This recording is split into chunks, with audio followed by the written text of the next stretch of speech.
9월 20일 ESBN 진행하겠습니다. 오늘 업무 관계로 조아랑 중이 좀 바빠서 바로 고급 뉴스를 제외하고 독서 토론으로 진행하겠습니다. 네.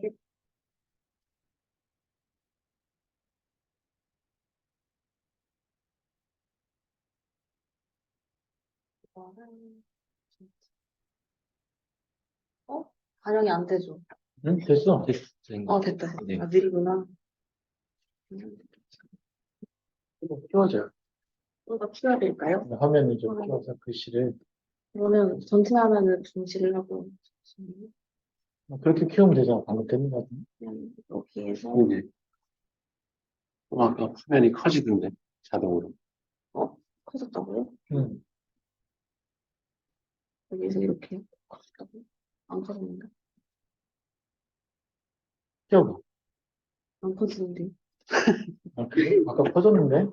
오류인 걸로? 그래. 키워. 오케이. 예, 글씨가 크니까 안 되지. 지난 시간에 여기 3번 공정혁신과 제조 설계까지 진행을 했습니다. 네, 어떤 건지 이제 큰 제목 보자면은 이제 전환기의 전략적인 의미.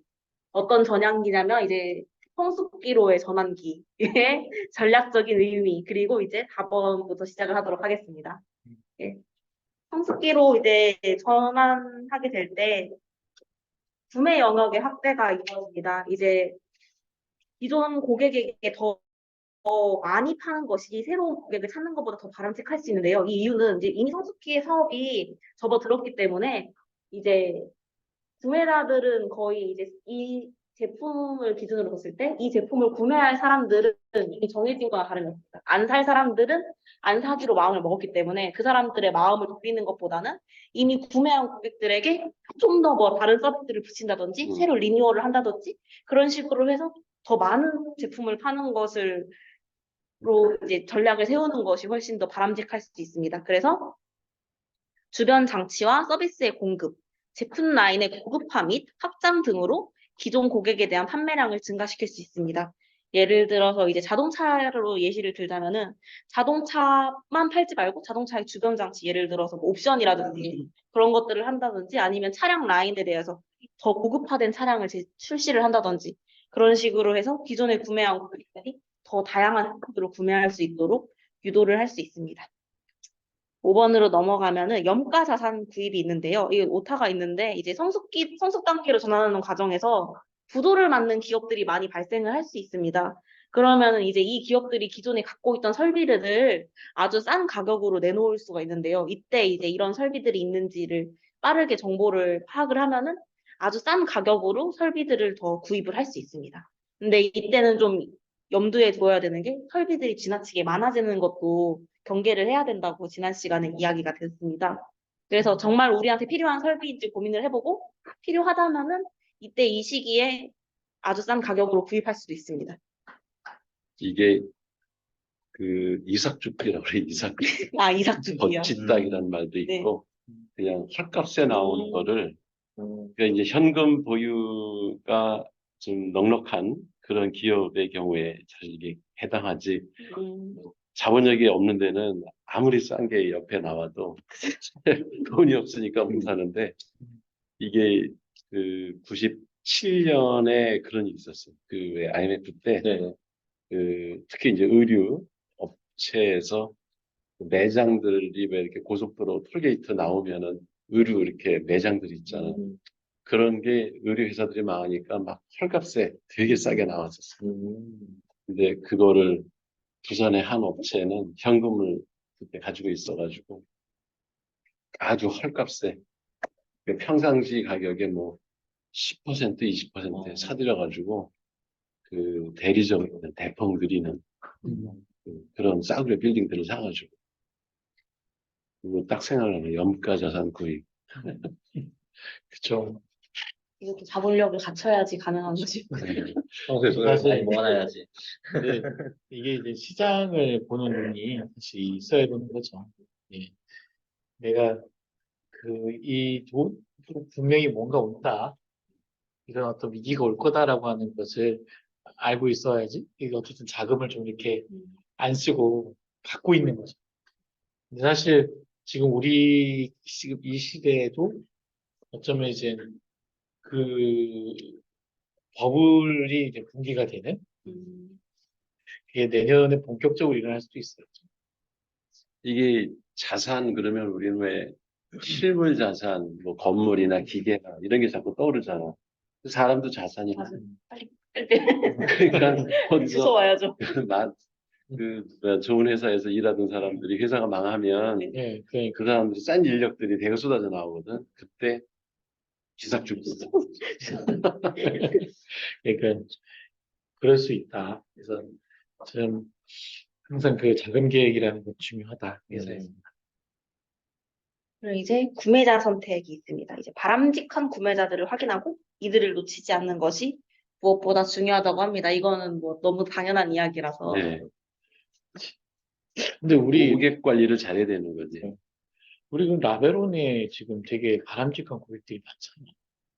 바람직한 고객들이요. 그죠? 그래, 되게 충성도 높고, 이게 칭찬도 많이 해주고 하는 사람들이 많은데, 사실 우리는 그 5만 명 넘는 사람들을 활용하지 않고 있어. 되게 사업 기회를 놓치고 있는 건 그렇지. 이게 사실 1년, 2년, 3년밖에 안 됐기 때문에 또 활성도도 높아. 근데 좀, 이 부분에 대한 아이디어들이 좀 나와서 뭔가 이 사람들에게 일도 주고, 그리고 뭔가 우리가 부가가치 만들 수 있는 것들도 고민해보고, 이 사람들과 함께 이런 고민도 있는 것 같아요.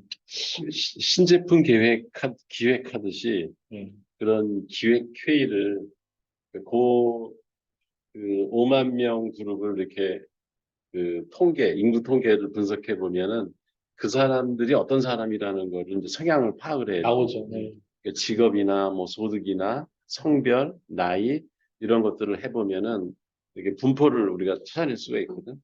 그러면 세대에 속한 사람들한테 또 이미 집토끼잖아.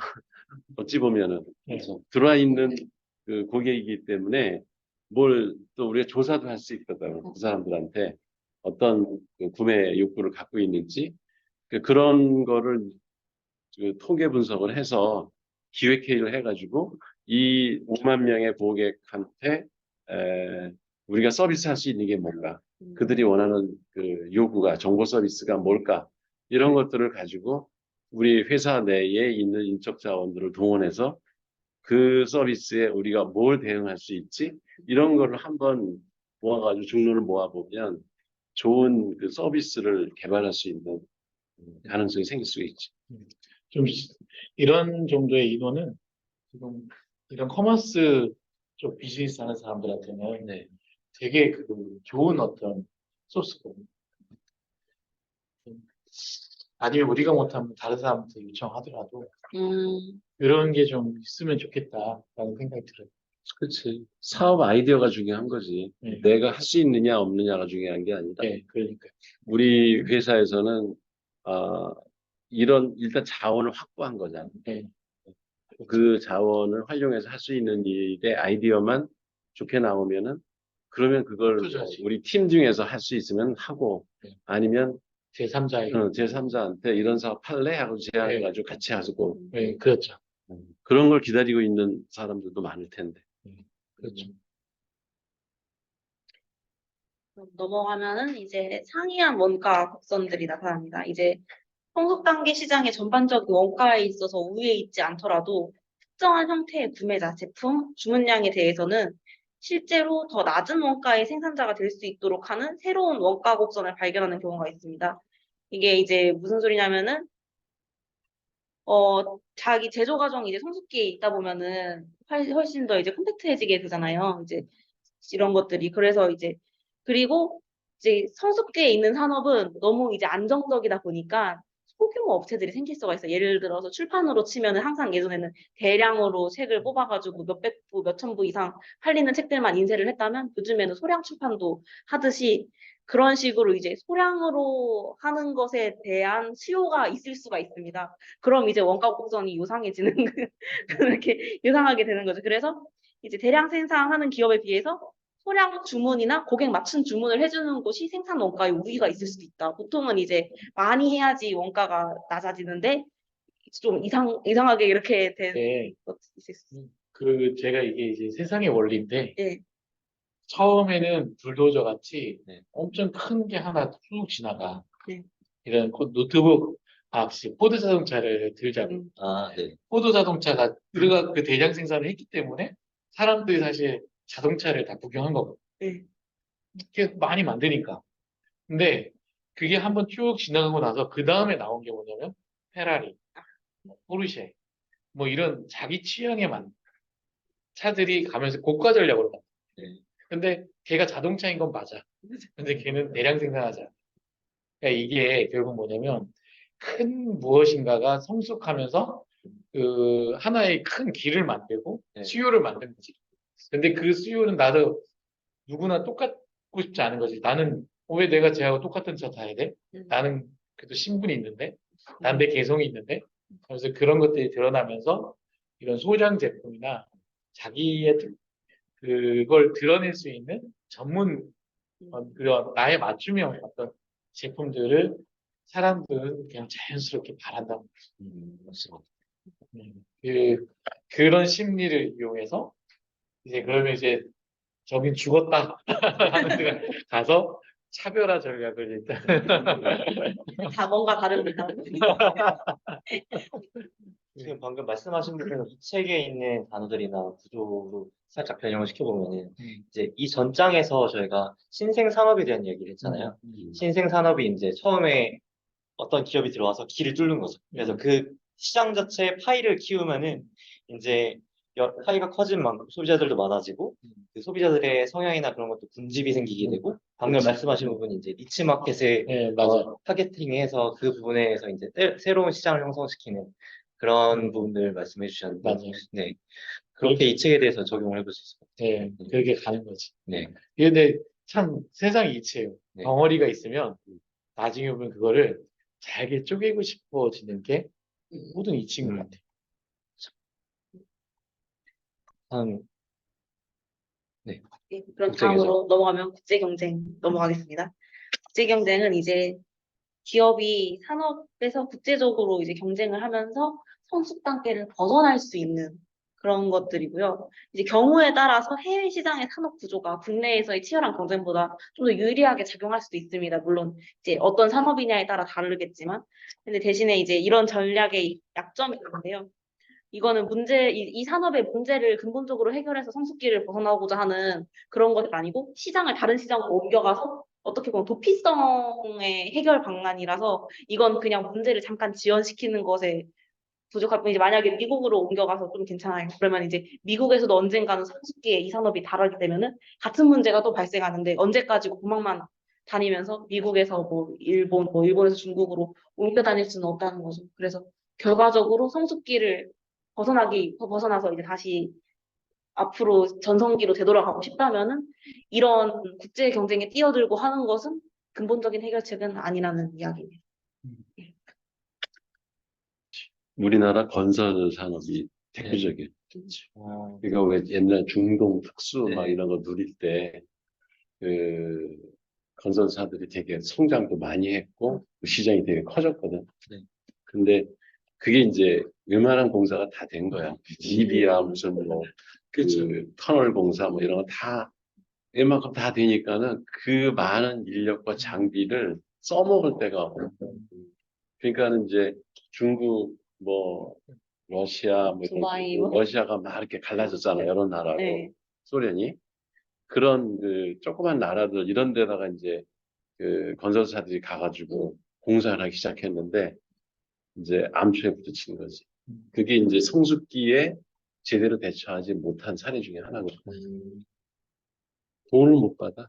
이 그렇죠. 가난한 나라가 아, 일거리는 했는데 공사를 다 끝내도 돈을 못 받고 일은 일대로 하고. 그래서 그 우리나라 건설사들이 많이 그 손해 보고 그 철수하는데도 비용 많이 들고 해서 그 전에 벌었던 다 까먹고 그런 사례가 있었어요. 아, 수금, 수금이 승계가 되게 중요한. 네, 그러니까 뭔가 새로운 그 예를 들어서 프랑스나 이탈리아 이런 데들은 그런 성수기가 오면은 감리 쪽이나 설계 쪽이나 이렇게 고급 일로 전환을 했거든. 음, 근데 우리나라는 계속 그 계속 같은 일. 장비 그 왜 하드웨어 있잖아. 네. 터, 터크레인 막 뭐 불도저 막 이런 장비에다가 숙련된 노동자들 이게 충분히 가지고 있었는데 그거를 써먹을 때를 마땅히 찾지 못했고 결국 우리도 그런 게 있네요. 우리도 결국 지금 성숙기잖아요. 개발의 성숙기. 그러면 우리가 사실 집중해야 될 거는 개발의 기술도 중요하지만 분석 설계와 그걸 좀 더 고급 기술, 엔지니어링. 고급화해야 돼 네. 계속. 그래서 그 이미 성숙된 시장은 뒤로 물려주고 네. 왜 그것도 못한 사람들이 있었잖아. 그런 대로 이렇게 넘기고 우리는 그 더 고도화해가지고 고급 단계 일을 해서 감리 사업이라든가 아니면 분석 설계 이렇게 컨설팅 분야 이런 쪽으로 하는 게 수익 훨씬 좋고. 아니, 지금 방금 영업 그게 된 게, 여기서 이제 그 상기평에 개발을 하는데, 요구 조건이 자바 할 줄 알고, 리액트를 할 줄 알아야 된다. 그래야지 같이 할 수 있다. 우리가 잘 아는 데긴 하지만, 근데 이 리액트를 하는 데가 대전에 거의 없어요. 근데 우리가 스마트 공장에서 다 리액트 했잖아요, 자바로. 그리고 여기 우리 친구들도 웬만큼 다 리액트를 해요. 그 JS를 잘 쓴단 말이에요. Vue.js 이런 것들은. 그러니까 이게 사실 기존에 다 JS나 이렇게 기존 방식으로 하는 것들이 아니라 어떤 최근에 어떤 이것도 좀 된 기술이지만 어쨌든 대전에서 안 하는 기술을 계속 그 훈련시키고 그랬을 땐 스마트 공장만 해도 왜 이걸로 하냐. 그냥 기존 거 편하게 하지. 편하게 아니면은 그 UI 툴 음, 갖다가 하면 편하지 왜 하냐 이런 게 있었지만 결국 계속 어떤 사회는 그 공개 소프트웨어를 요구하고 공개 소프트웨어의 수준 높은 어떤 수준을 그 개발해 주길 원한단 말이에요. 근데 이번 기회에 또 이 잘만 연결이 되면 명절 끝나고 나서 이제 발표되면 10월에 바로 큰 어떤 좀 금액의 내용이 수주가 될 수 있는 그런 케이스 그런 경우가 된 것 같아요. 그래서 여러 가지 어떤 지금 문제들도 한 번에 해결할 수 있는 상황이 된 것 같아요. 이게 되게 우연찮게 전화가 왔어요. 근데 여기서 요구한 건 혹시 그 자바의 리액트로 우리 여기 개발 되는 내 프레임워크가 가능하신가요? 물어보더라고요. 자기가 대전에서 지금 좀 몇 군데 물어봤는데 다 그게 안 된다고. 우리는 그걸로 했죠. 그랬죠. 그래서 얘기가 딱 됐어요. 준비된 사람이 역시 기회를 그치. 그러니까 준비를 해놓고 이게 사실 근데 이거는 개발 기술에 대한 얘기고 사실 이거보다 더 고부 가치는 분석. 분석하고 분석을 잘하고 설계하고 그게 중요하지.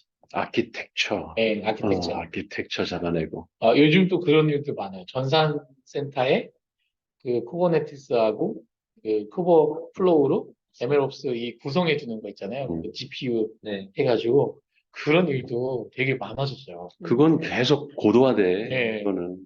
그러니까 사실 우리가 그걸 할 줄 알잖아요. 네. 아니까 계속 요청이 오는. 음. 근데 다른 데는 계속 그 단가 전쟁을 하는 거예요. 참, 그거네. 참. 섭섭하신 것 같아요. 아니, 그냥 이걸 왜 하나, 왜 하냐에 어떤 얘기들도 많았었기 때문에 옛날에는 아, 그 이제 이제서 조금씩 조명이 되고 네. 이 바뀐 어떤 이 프레임워크 네. 그 문화가 이제 공공 쪽에서도 요구하고 있는 음, 그렇게 바뀌어가고 있는 것 같아요. 앞을 일찍 내다보셔가지고 너무 일찍 됐네. 많은 역풍을 많이 맞은 네 사람. 왜 리더는 외롭다고 했잖아. 무엇을 그 앞서가고 선도를 하려면 그 옆에 없잖아. 네. 같이 하는 사람이 없으니까는 외로울 수밖에 없는 거지. 그 밑에 일하는 사람들도 왜 혼자 독수장군으로 예. 먼저 갔다고 그러냐. 왜 저 길로 가시지? 이러면서 이제 따라갔는데 아 이게 있었구나. 아니 그래도 그나마 그게 옳은 방향이었다는 게 네, 증명이 되면 다행인데 안 잘못 되는 경우도 꽤 네. 많거든. 게 많죠. 그때는 그거 봐라 이제 생각제가. 딱 문제하고 갈 때. 하는 사람 잘난 척하더니 역풍 만든다 막 이런 얘기하고 그 안 되는 거를 그 비난하는 세력은 항상 많거든. 잘 되면 또 이제 배 아프고. 그래서 그게 시대를 앞서가고 어떤 선도 무언가를 그러니까 사람들보다 생각을 앞서서 뭐 한다는 게 항상 외로운 거예요. 네. 그러니까 그걸 즐겨야 돼. 예, 그 외로움을 즐겨야 돼. 예, 거기서 꺾이면 안 되고. 하여튼 우리 직원들이 그 잘 버텨주고 그 믿고 같이 가줘야지 그치. 내가 힘을 내서 하는 거예요. 그러니까 최소 지금 여기 있는 사람부터 시작해서 이 조 부장님, 여기 조 소장님도 계시고 그 다른 데 이제 여러 사람들이 같이 의견을 하고 가는 거 맞아요. 중요한 것 같아요. 아유, 예. 아유, 그냥 눈물 흘리시는 거 아니죠? 아니 울지마. 아니 요즘 되게 이런 자금 압박부터 여러 가지의 고민들이 많았는데 그래도 숨통이 예, 살짝. 조금 기회가 될 것 같아요. 아, 그래서 너무 좋았어요. 성숙기의 고민이야. 지금 성숙기예요. 우리 개발은 성숙기인데 여기서 이제 사실 아까 여기서 얘기한 전략들이 다 지금 우리 해당돼. 다 해당되고 여기서 우리가 좀씩 이쪽 이 리치마켓 네, 이거 리치. 가지 않으면 네. 이제 바로 여기에 지금 계속 떨어지는 이쪽 네. 이쪽으로 가는 거야. 그럼 안 되죠. 그러면 그 어려운 상황이 되는 거지.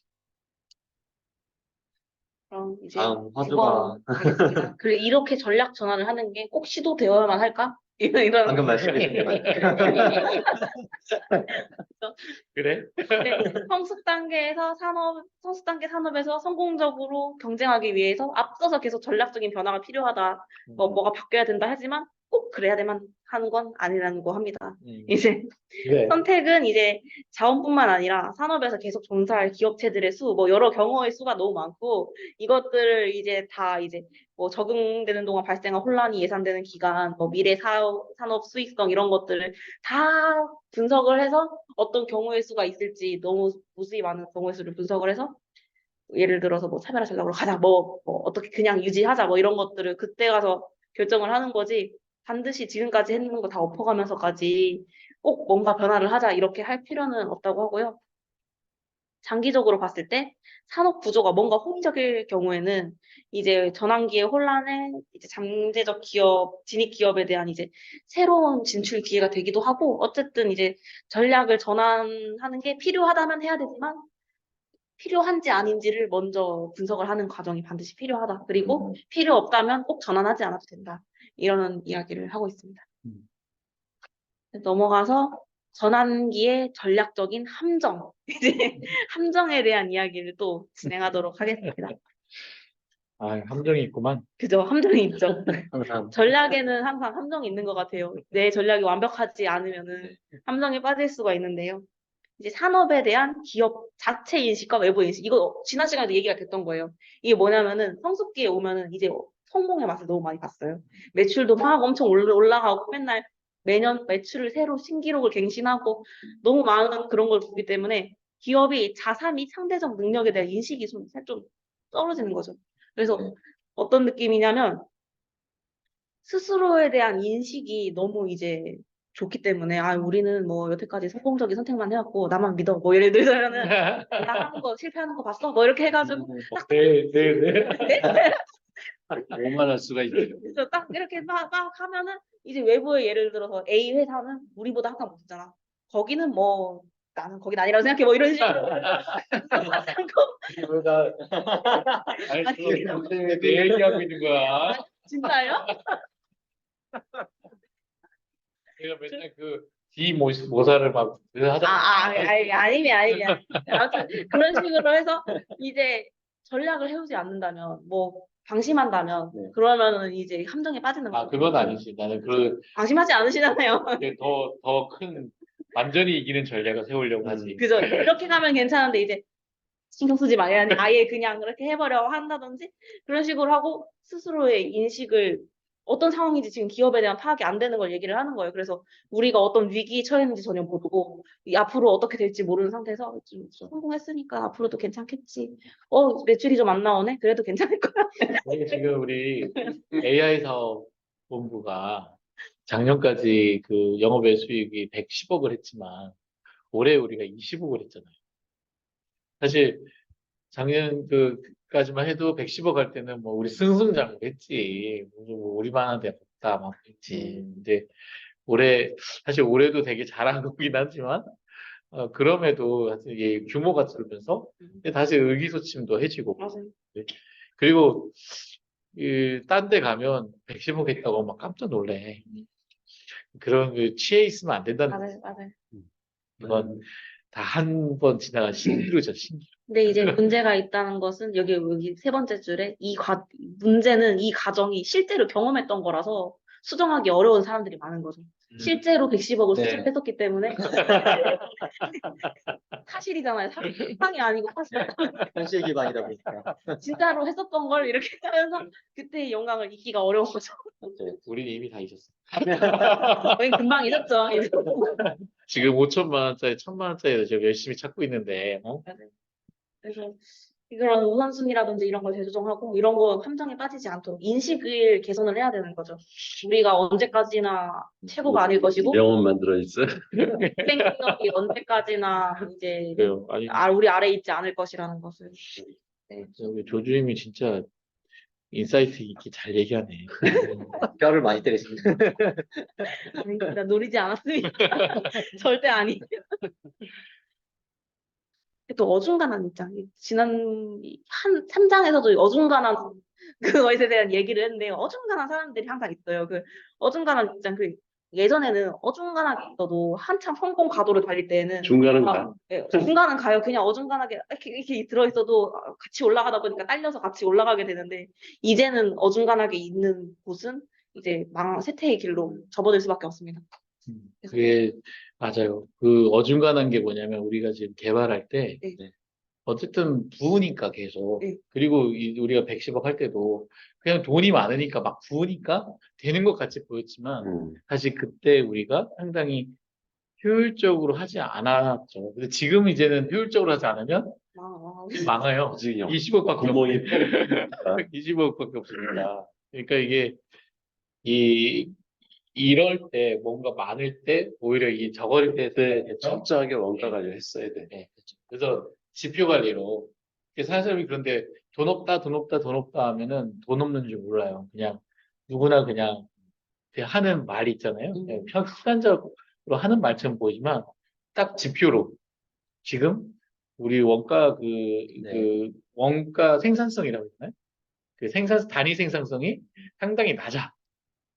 근데 이게 유지가 될 수 있나? 라고 하는 그런 지표들이 서로 공유하고 있다면 분명하게 그 개인의 어떤 노력이나 아니면 조직의 노력이 다른 차원으로 적용이 돼요. 근데 이게 측정이 안 되고 계속 누군가 하겠지라고 하는 그 어중간한 태도. 이게 사실은 지금 내년에 이제 지금 IT 기업들 다 죽었다 하고 지금 얘기하고 있는 그런 상황에서 이 어중간하게 또 내년도 어떻게든 되겠지라고 접근하면 다 이제 진짜 그 경쟁에서 다 밀려. 이 시대인 것 같아요. 그리고 이제 현금 함정이 있습니다. 성숙한 시장에서 점유율을 높이기 위한 투자라고도 여기 옆에 부제가 써져 있는데요. 이제 현금을 회수할 수 있을 거라는 확신이 들 때에만 투자를 해야 됩니다. 특히 성수기에서는 이제 한창 이렇게 올라갈 때는 언제든지 투자를 할 수 있었지만 이제 성수기에서는 회수가 안 될 수도 있거든요. 아까 그 뭐지 염가자산 구입 때도 이야기가 나왔지만 현금 보유가 가장 중요하고요. 이제 이와 비슷한 함정이 수익률보다 매출액에 지나친 관심을 쏟는 전략. 이건 이제 성장 단계에서는 먹혔을지 모르겠지만 성숙 단계에서는 수익이 잠식되기가 쉽습니다. 그래서 이런 현금의 함정에 빠지지 않도록 자산 관리를 해야 된다. 매출보다는 현금, 매출보다는 수익, 수익률, 수익률이 중요하죠. 순수익. 수익률을 관리해야 돼. 이제 또 단기적 이익에 집착해서 점유율을 성급히 포기하는 것. 이건 이제 전환기에 접어들어서 수익률 압력에 직면하게 된 일부 기업들이 수익률을 유지하기 위해서 온갖 노력을 진행을 하는데 이런 노력을 통해서 오히려 시장 점유율을 희생시키거나 마케팅 연구개발 같이 필요한 투자를 포기하면서까지 행해지면서 장래의 시장 우위를 약화시키는 경우가 있습니다. 이제 산업의 합리화가 이루어지는 동안에는 수익률 하락 현상이 반드시 거쳐가야 되는 관문일 수도 있는데 이때 이제 냉철하게 사고를 해서 과잉 반응을 해서 빨리 이거 해가지고 이렇게 당장 이렇게 하자 이렇게 많은 것들을 포기하는 거는 성급할 수 있다. 아, 그치. 네. 단기적인, 사실, 우리가 이제 그런 어떤 호황을 누리다가, 지금 상당히 이제 단기적인 위기에 있었는데, 이런 어떤 상황에서 그것 때문에 우리가 정말 해야 할 것을 멈추면 안 된다. 그리고, 사실, 이럴 때, 뭐가 안 될 것 같은 그 고객들 막 잘라내고 막 버리고 막 하거든요. 그리고 이제 좀 더 수익이 좋은 데로 집중하고. 네. 근데 지금 이 마이클 포터의 얘기는 그런 실수를 하면 안 된다라는 얘기인 거잖아요. 맞아요. 시장 점유율은 그냥 기본으로 깔고 가야 된다. 시장 점유율에 대한 건 어쨌든 우리하고 한번 맺은 그 고객을 쉽게 포기해서는 안 된다는 얘기가 그리고 어쨌든 계속 그 유지해가면서 네. 만들어야 된다는 게 지금 마이클 포터의 얘기인 것 같아요. 그래서 뭐 이 시장을 포기하고 딴 데로 뜨자 뭐 이렇게 급하게 어, 할 필요는 전혀 없고 또 그렇지. 근데 연구개발 같은 건 사실 돈이 안 될 수가 있는데 이제 특히 성수기에 와서 연구개발팀을 유지를 할 필요가 있을까 이런 고민이 들 수 있지만 좀 장기적으로 생각을 해서 돈이 안 되더라도 일단 유지를 한다든지 아니면 뭐 더 다른 전략을 다른 그 연구개발을 더 해야 네. 되겠지. 그죠? 근데 지금 요 실수는 되게 많이 하는 실수인 것 같아. 그러면 수익률이 낮아지니까 결국은 수익률을 그 나머지를 다 포기하는 거야. 마케팅, 네. 그리고 뭐, 사실 내적인 어떤 관리, 그 연구 개발도 다 포기하는 거야. 그렇게 됐을 때, 사실 이게 되게 합리적이고 냉철한 거라고 생각을 하지만, 막상 포기하고 났을 때, 상당히 큰, 나중에 이제 회복기에 왔을 때는 다시 이제 떨어질 때 아무것도 없는 거지. 더 큰 위기에 빠질 수 있는 게 이거 같아요. 이거 되게, 그러네. 그죠? 이게 약간 여기서 지금 키워드들이 시장 점유율, 뭐 광고, 마케팅 이런 것들이 사실 전부 다 브랜딩의 그게 그거죠. 코스트 센터? 예. 그 마케팅하고 R&D하고 네. 그런 것들이 다 코스트거든요. 네네. 코스트에 그게 뭐다 비용 코스트 맞죠? 예. 코스트. 그냥 원가야, 그건 다. 예. 네. 그러니까 거기서 이익이 나는 게 아니잖아. 네, 예. 맞습니다. 그러니까 그거를 다 버린다? 그래서 자기 브랜드를 버린다. 브랜드 가치를 버린다. 그런 걸 이런 거랑 비슷한. 가장 바보 같은 짓이거든. 네, 예. 그게 우리 수입의 원천이라는 거를 네. 모르는 거지. 맞습니다. 그러니까 우리가 지금 잘 하고 있는 개발의 일을 더 브랜드를 높여줘야 된다. 예, 우리 사실 SI를, XM을 많이 하고 있고요.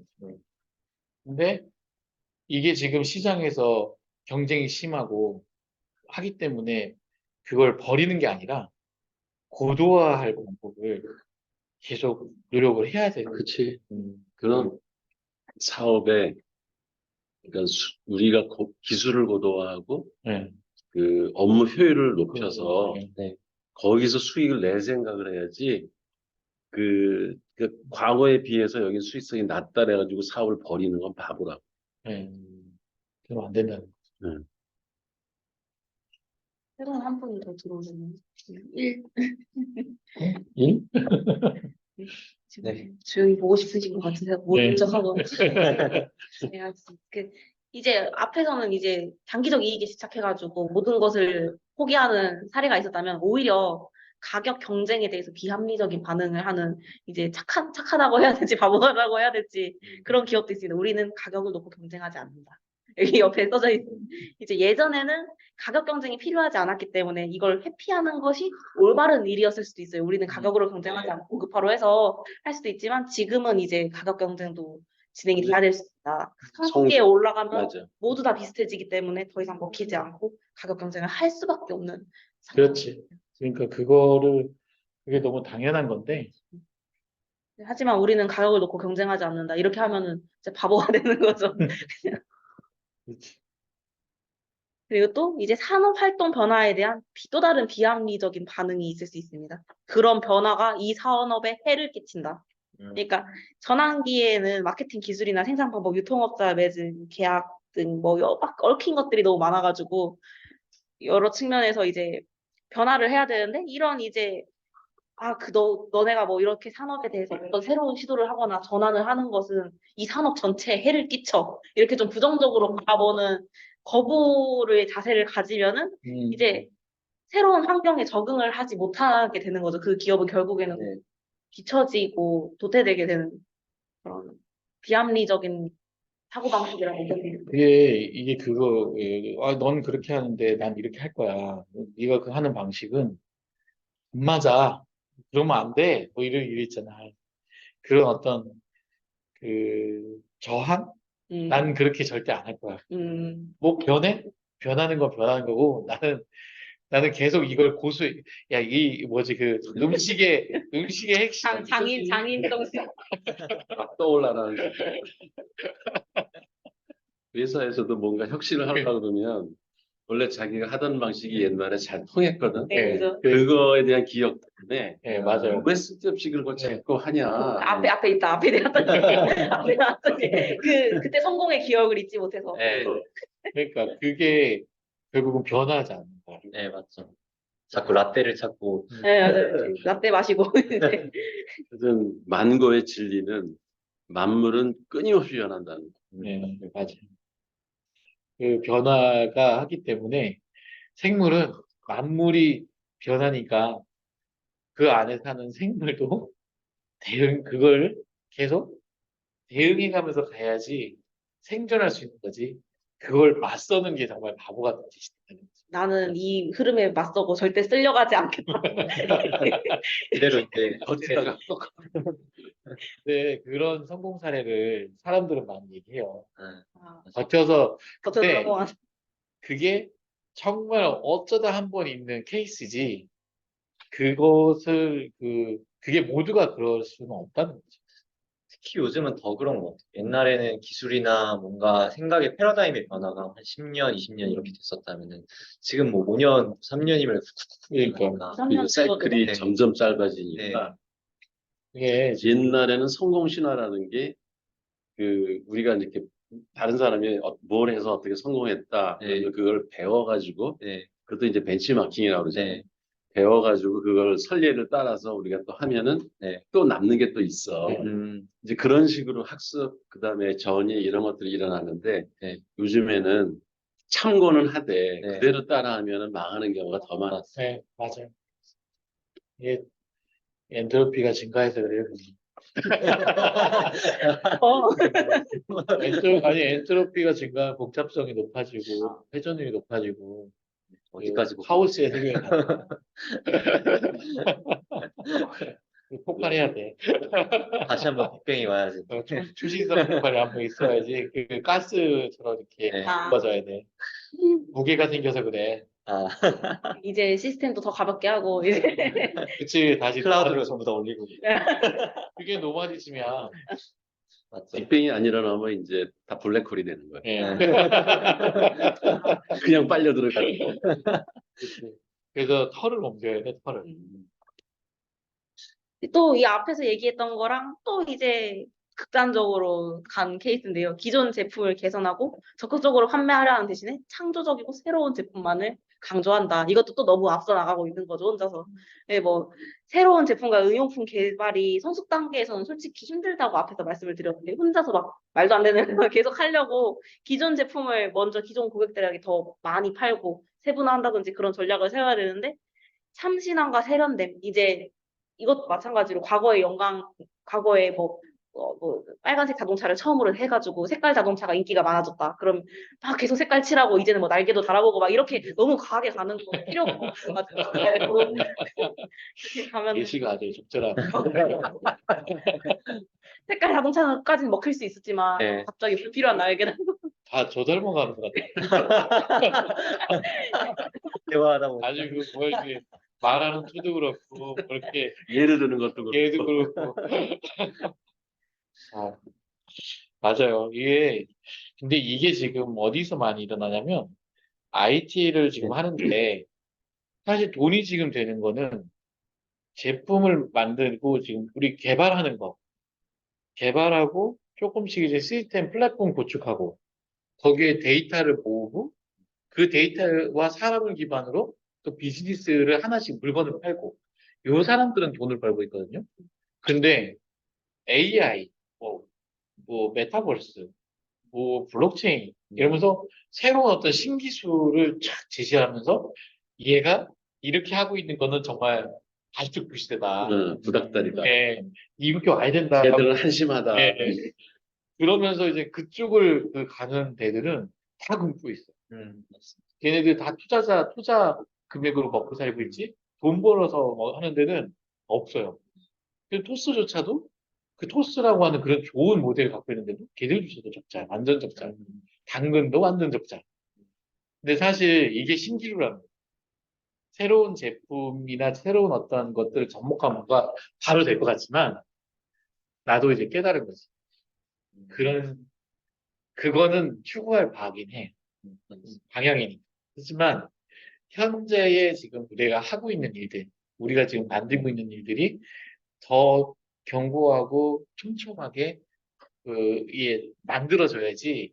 그리고 그걸 팔아야 되는데 사실 그게 고객의 눈높이입니다. 고객은 말은 여기 있지만 막상 필요한 거는 나한테 지금 필요한. 그래서 돈 내고 살 거는 뭐지? 네, 저 앞에서 얘기하는 거 들어보니 참 멋있고 네, 좋아, 네. 있어 보여. 네, 그렇죠. 하지만 사지는 않아. 네, 지금은 이 사람은 자기에 필요한 개발, 네. 자기한테 적용할 약간의 어떤 API 정도가 요구하는데 너무 과하게 이렇게 항상 얘기하면서 이 사람한테 과한 돈을 내놓으라고 하는 거죠. 그러니까 그래서 그 왜 R&D라는 게 원래 그런 거잖아. 안 해봤던 거를 새롭게 시도하는 연구 개발비가 이제 R&D 예산인데 그게 이제 기업 따라서 전체 매출에서 차지하는 그 R&D 비용이 너무 과다 해서 망한 기업 사례도 꽤 있어. 네, 맞아요. 그러니까 너무 혁신적으로 하는 게 기업의 이제 재무 부담이 되면은 안 되는 거지. 그래서 적정 수준의 그런 R&D 투자를 해야 된다. 그러니까 우리가 일반적으로 한 3% 매출에 그게 그냥 룰 오브 썸이야. 그게 뭐 정확한 숫자는 아니지만 근데 뭐 ERP 옛날 도입하고 할 때도 이거를 도입하면은 막 회사가 다 뒤집어져 가지고 엄청난 수익이 날 것처럼 성공 사례가 발표하잖아. 그래서 그거 ERP 도입했다가 크게 회사가 아예 넘어갈 뻔한 회사가 바로 그 초콜릿 회사. 허쉬요? 허쉬 초콜릿 있잖아. 네. 되게 유명하잖아. 네. 그 회사가 잘 탄탄하게 식품 산업으로 안정적으로 가던 회사가 ERP 도입해가지고 망할 뻔했어. 진짜. 그래요? ERP도 어떻게 도입을 해서 그러니까 너무 그 ERP를 업무에 빨리 적용. 전반적으로 전 회사 직원들 예, 다들 뭐 이렇게 혼란스러웠겠지.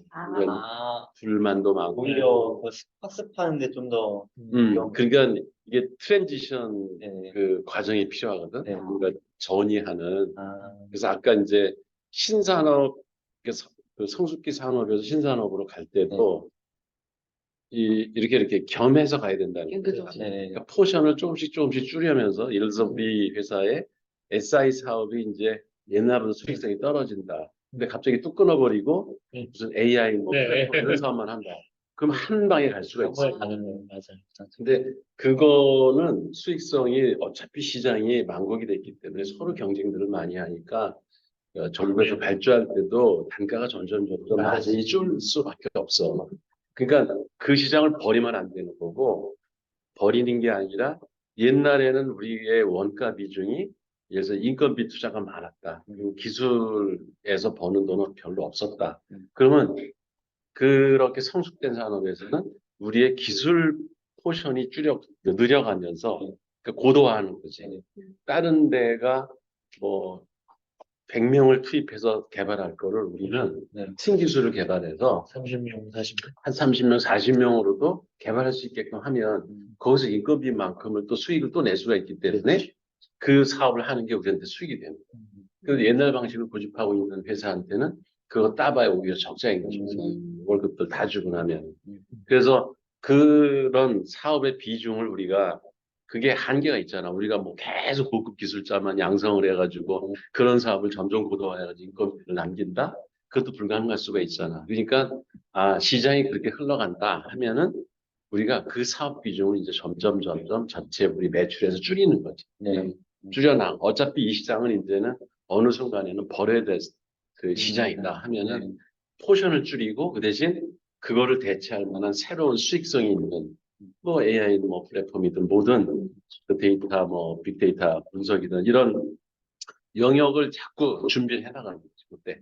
그러면서 이쪽을 이제 포션을 늘려가면 어느 순간은 얘도 또 성숙기가 될 거 아니야. 또 이제 다른 거를 계속 우린 트랜지션 하는 거예요. 다른 맞아요. 단계로 넘어가지 않으면 어느 순간에 그냥 이렇게 되는 거라고. 그렇죠. 계속 이렇게 S 커브를 그리면서 치고 올라가야 되는 거야. 네네. 담을 빼면 이제는 빨리 우리가 거기서 출루 전략을 마련해가지고 새로운 영역의 사업 준비를 하고 수익성 있는 분야로다가 끊임없이 가지 않으면 언제 이게 그걸 왜 죽음의 소용돌이라 그러지? 예, 맞아요. 네. 글로 빠진다고 그냥. 근데 거기 한번 들어가면 못 나와. 그러니까 그게 되게 중요해요. 한 번에 가는 게 아니고 차근차근 이렇게 해가면서 포션을 줄이면서 이렇게 올라가고 또 포션을 줄이면서 또 올라가고 이런 식으로 그 다음 전략을 잘 짜야 돼. 근데 이게 이제 안 맞아지면 이제 이 내려가는 곡선에 이제 회사가 같이 끝나는 거죠. 그지?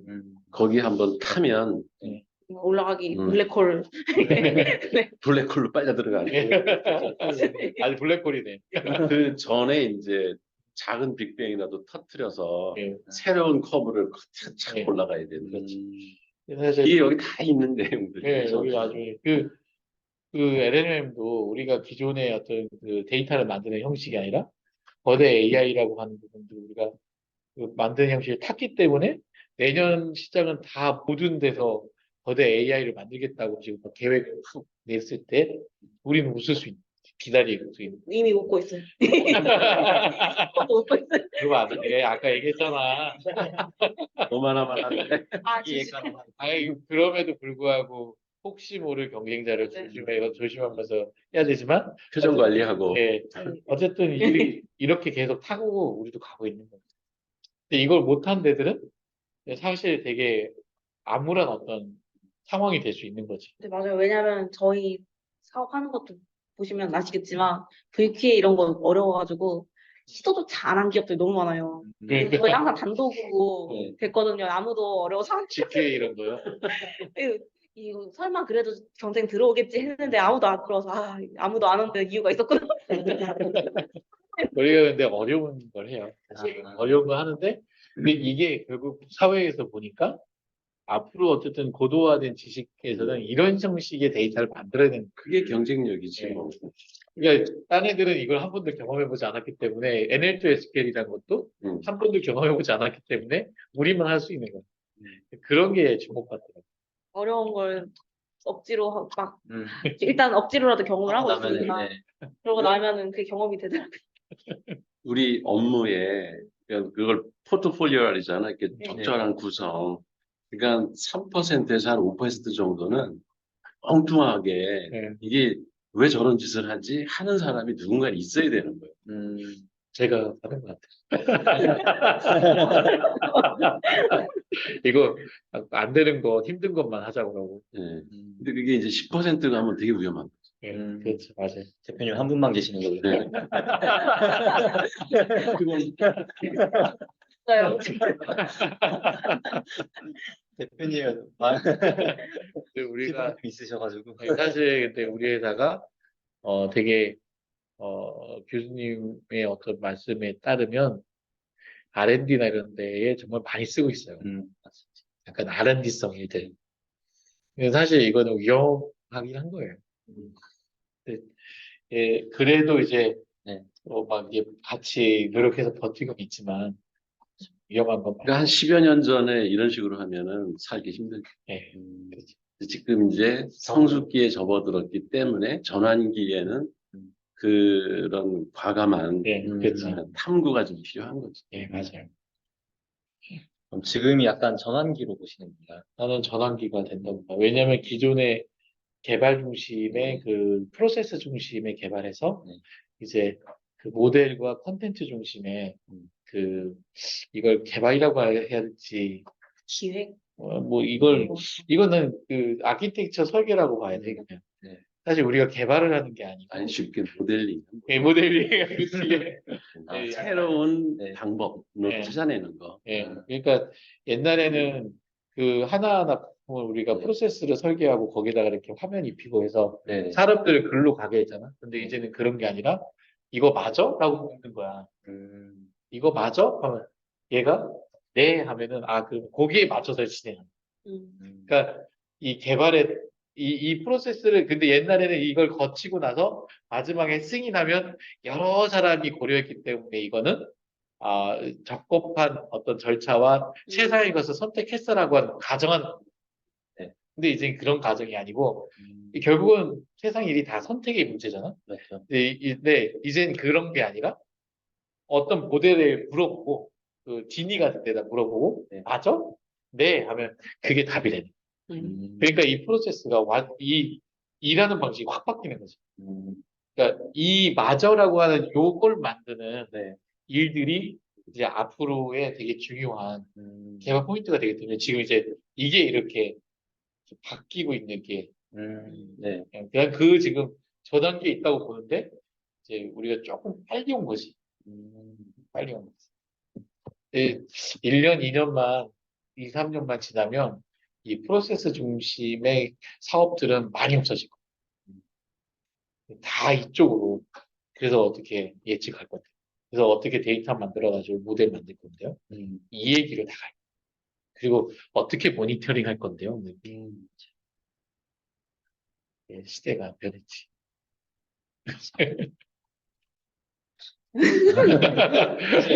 이해? 이해는 했는데 이게 그냥 절차지향적인 지금은 원래 있는 프로세스를 개발로서 사람들이 하기 편하게 현실에 있는 프로세스를 그대로 옮겼다라고 하면은 이제는 그렇게 쌓인 데이터들이나 아니면은 그런 사람이 생각하지 못한 프로세스까지 지금 만들고 싶은 거잖아요. 그래가지고 이곳저곳에서 지금 축적되어 있는 많은 데이터들 이걸 갖다 어떻게 활용할지가 고민이 되고 있고 그래서 그걸 어떻게 수집할지 아키텍처를 어떻게 설계할지 그래서 어떤 새로운 의미 있는 예측성 데이터들과 그런 것들을 새롭게 보여줄지에 대한 왜 진위를 만드는 거야? 맞아요. 진이 같이 이번에 그 네. 배달의 민족에 AI 도입된다고 하더라고요. 배달의 민족 어플에다가 이제 근데 사실 그거예요. 그냥 이제 추천 서비스 같은 거예요. 제가 평소에 예를 들어 치킨을 자주 시켜 먹었고 예를 들어 수요일에는 무조건 치킨 먹었고 그래. 금요일에 피자를 먹었어요. 그러면 이제 이 학습이 되잖아요. 저 마이데이터처럼 내 개별화되지. 넷플릭스 같이 해주겠다 이거예요. 이제 네. 배달의 민족의 어플도 이제 뭐 치킨 위주로 추천을 많이 해준다든지 아니면 내가 좋아하는 것들 뭐가 있을 거잖아요. 그거 위주로 이제 해서 오늘은 치킨 어떠세요? 이렇게 하면은 이제 원래 평소에 그날 치킨 먹던 사람이니까 내 마음 어떻게 알았지? 이렇게 되는 거죠. 이게 오늘 그래. 치킨이 땡겼어 이러면서 이제 그래, 그 진위를 만드는 거야. 그렇게 하면 그게 부가가치가 높아지는 거지. 아마존 모델이잖아. 맞아. 그 전에는 그 아마존이 비슷한 게 상당히 많이 적자를 봤잖아요. 네. 근데 그 개인 고객들 회원으로 가입하면 네. 그 사람이 이제 자꾸 서치하고 뭐 책도 찾아보고 뭐 사고 하고 그러는 과정에서 이 사람의 취향이 거기 다 들어가잖아. 네, 맞죠. 그 처음에는 그냥 서점에서 책 갖다 놓고 파는 식으로 검색해가지고 사고 뭐 이러니까는 경쟁력이 별로 없지. 근데 이게 이제 광고에다가 네. 연결을 해가지고 이 사람이 좋아하는 거 예를 들어서 신간이 뭐 뇌과학에 관한 책이 하나 새로 나왔어. 근데 옛날 같으면은 그건 내가 찾아야 돼. 맞죠. 어디서 듣거나 뭐 권하거나 이렇게 했을 때 찾아야 되는데 그게 아니라 컴퓨터를 켰는데 광고가 퍽 떠. 그래서 신간 뭐 뇌과학 책이 나와. 어떻게 알았지? 사야지. 맞아요. 그런 식으로 지금 뭐 페이스북이나 이런 광고들이 다 그러잖아. 네, 맞아요. 그런 내 걸. 취향을 그냥 다 네, 알아가지고 맞아요. 쓸데없는 광고 안 떠. 네, 맞아요.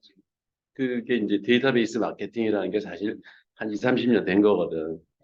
그게 이제 인공지능 알고리즘까지 들어와가지고 더 정교하게 더 정교하게. 그 사람의 맞아요. 취향이나 그렇죠. 이렇게 인구 특성 이런 것들을 고려해가지고 아주 핀포인트 해가지고 그 사람한테 맞는 광고를 끄고 하니까 매출도 당연히 올라갈 수밖에 없고. 네, 그러니까 그게 미래의 그거다. 근데 네. 결국 이제 그 기술을 갖고 있는 자와 안 갖고 있는 자는 다른 거지. 완전 다른 어떤 길을 가는 거지. 우리는 그래도 가고 있다. 맞죠. 네, 어렵지만 가고 있다. 가고 있습니다. 꾸준히 가고 있어. 그럼 이제 8번 넘어가겠습니다. 경쟁사의 공격적인 가격 정책이나 마케팅에 대응하지 않고 더 좋은 품질에 집착한다. 이것도 이제 함정인 거죠.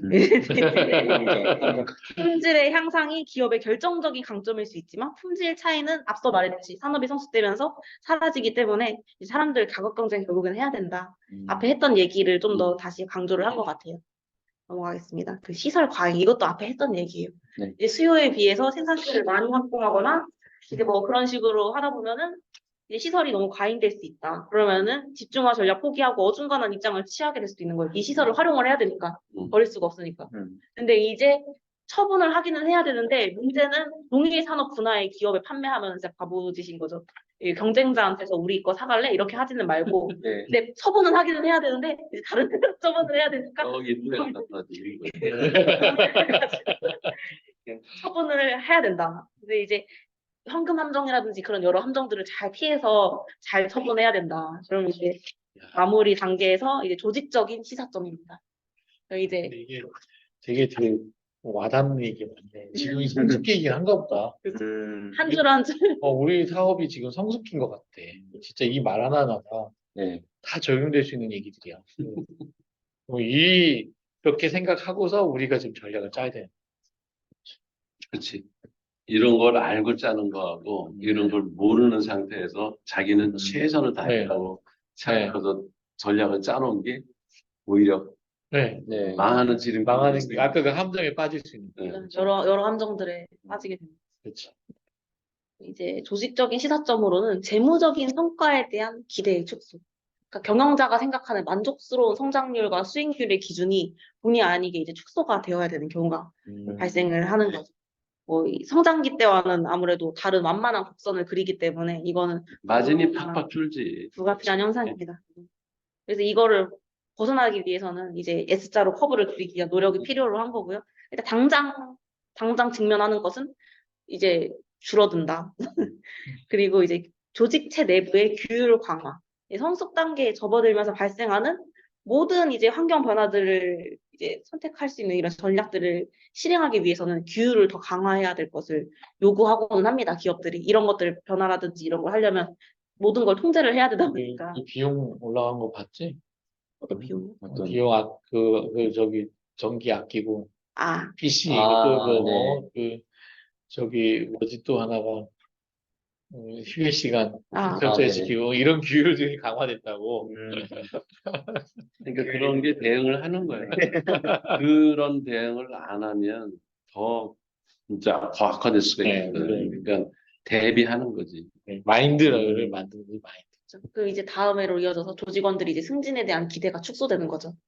예전에는 성숙기로 가기 전에 빨리빨리 하면서 과거에는 기업이 막 그러다 보니까 막 개인이 막 매출도 많이 올리고 하면은 빨리빨리 막 음. 승진하고 조직도 막 커지니까는 순식간에 막 빨리 승진하고. 팀원이었다 팀장 됐다가 막 이렇게 막 올라가는데 이제는 빠르게 승진하는 것은 어렵다. 네. 그래서 이제 그런 기대감이 줄어드는 거고 이제 경영자가 그래서 이제 그렇게 빨리빨리 못 해주기 때문에 경영자 입장에서는 이제 직원들에게 동기를 부여하고 보상을 줄 수 있는 어떤 새로운 인사 체계를 찾아야 된다는 어려움에 직면하는 거죠. 예전 어떻게 알았지?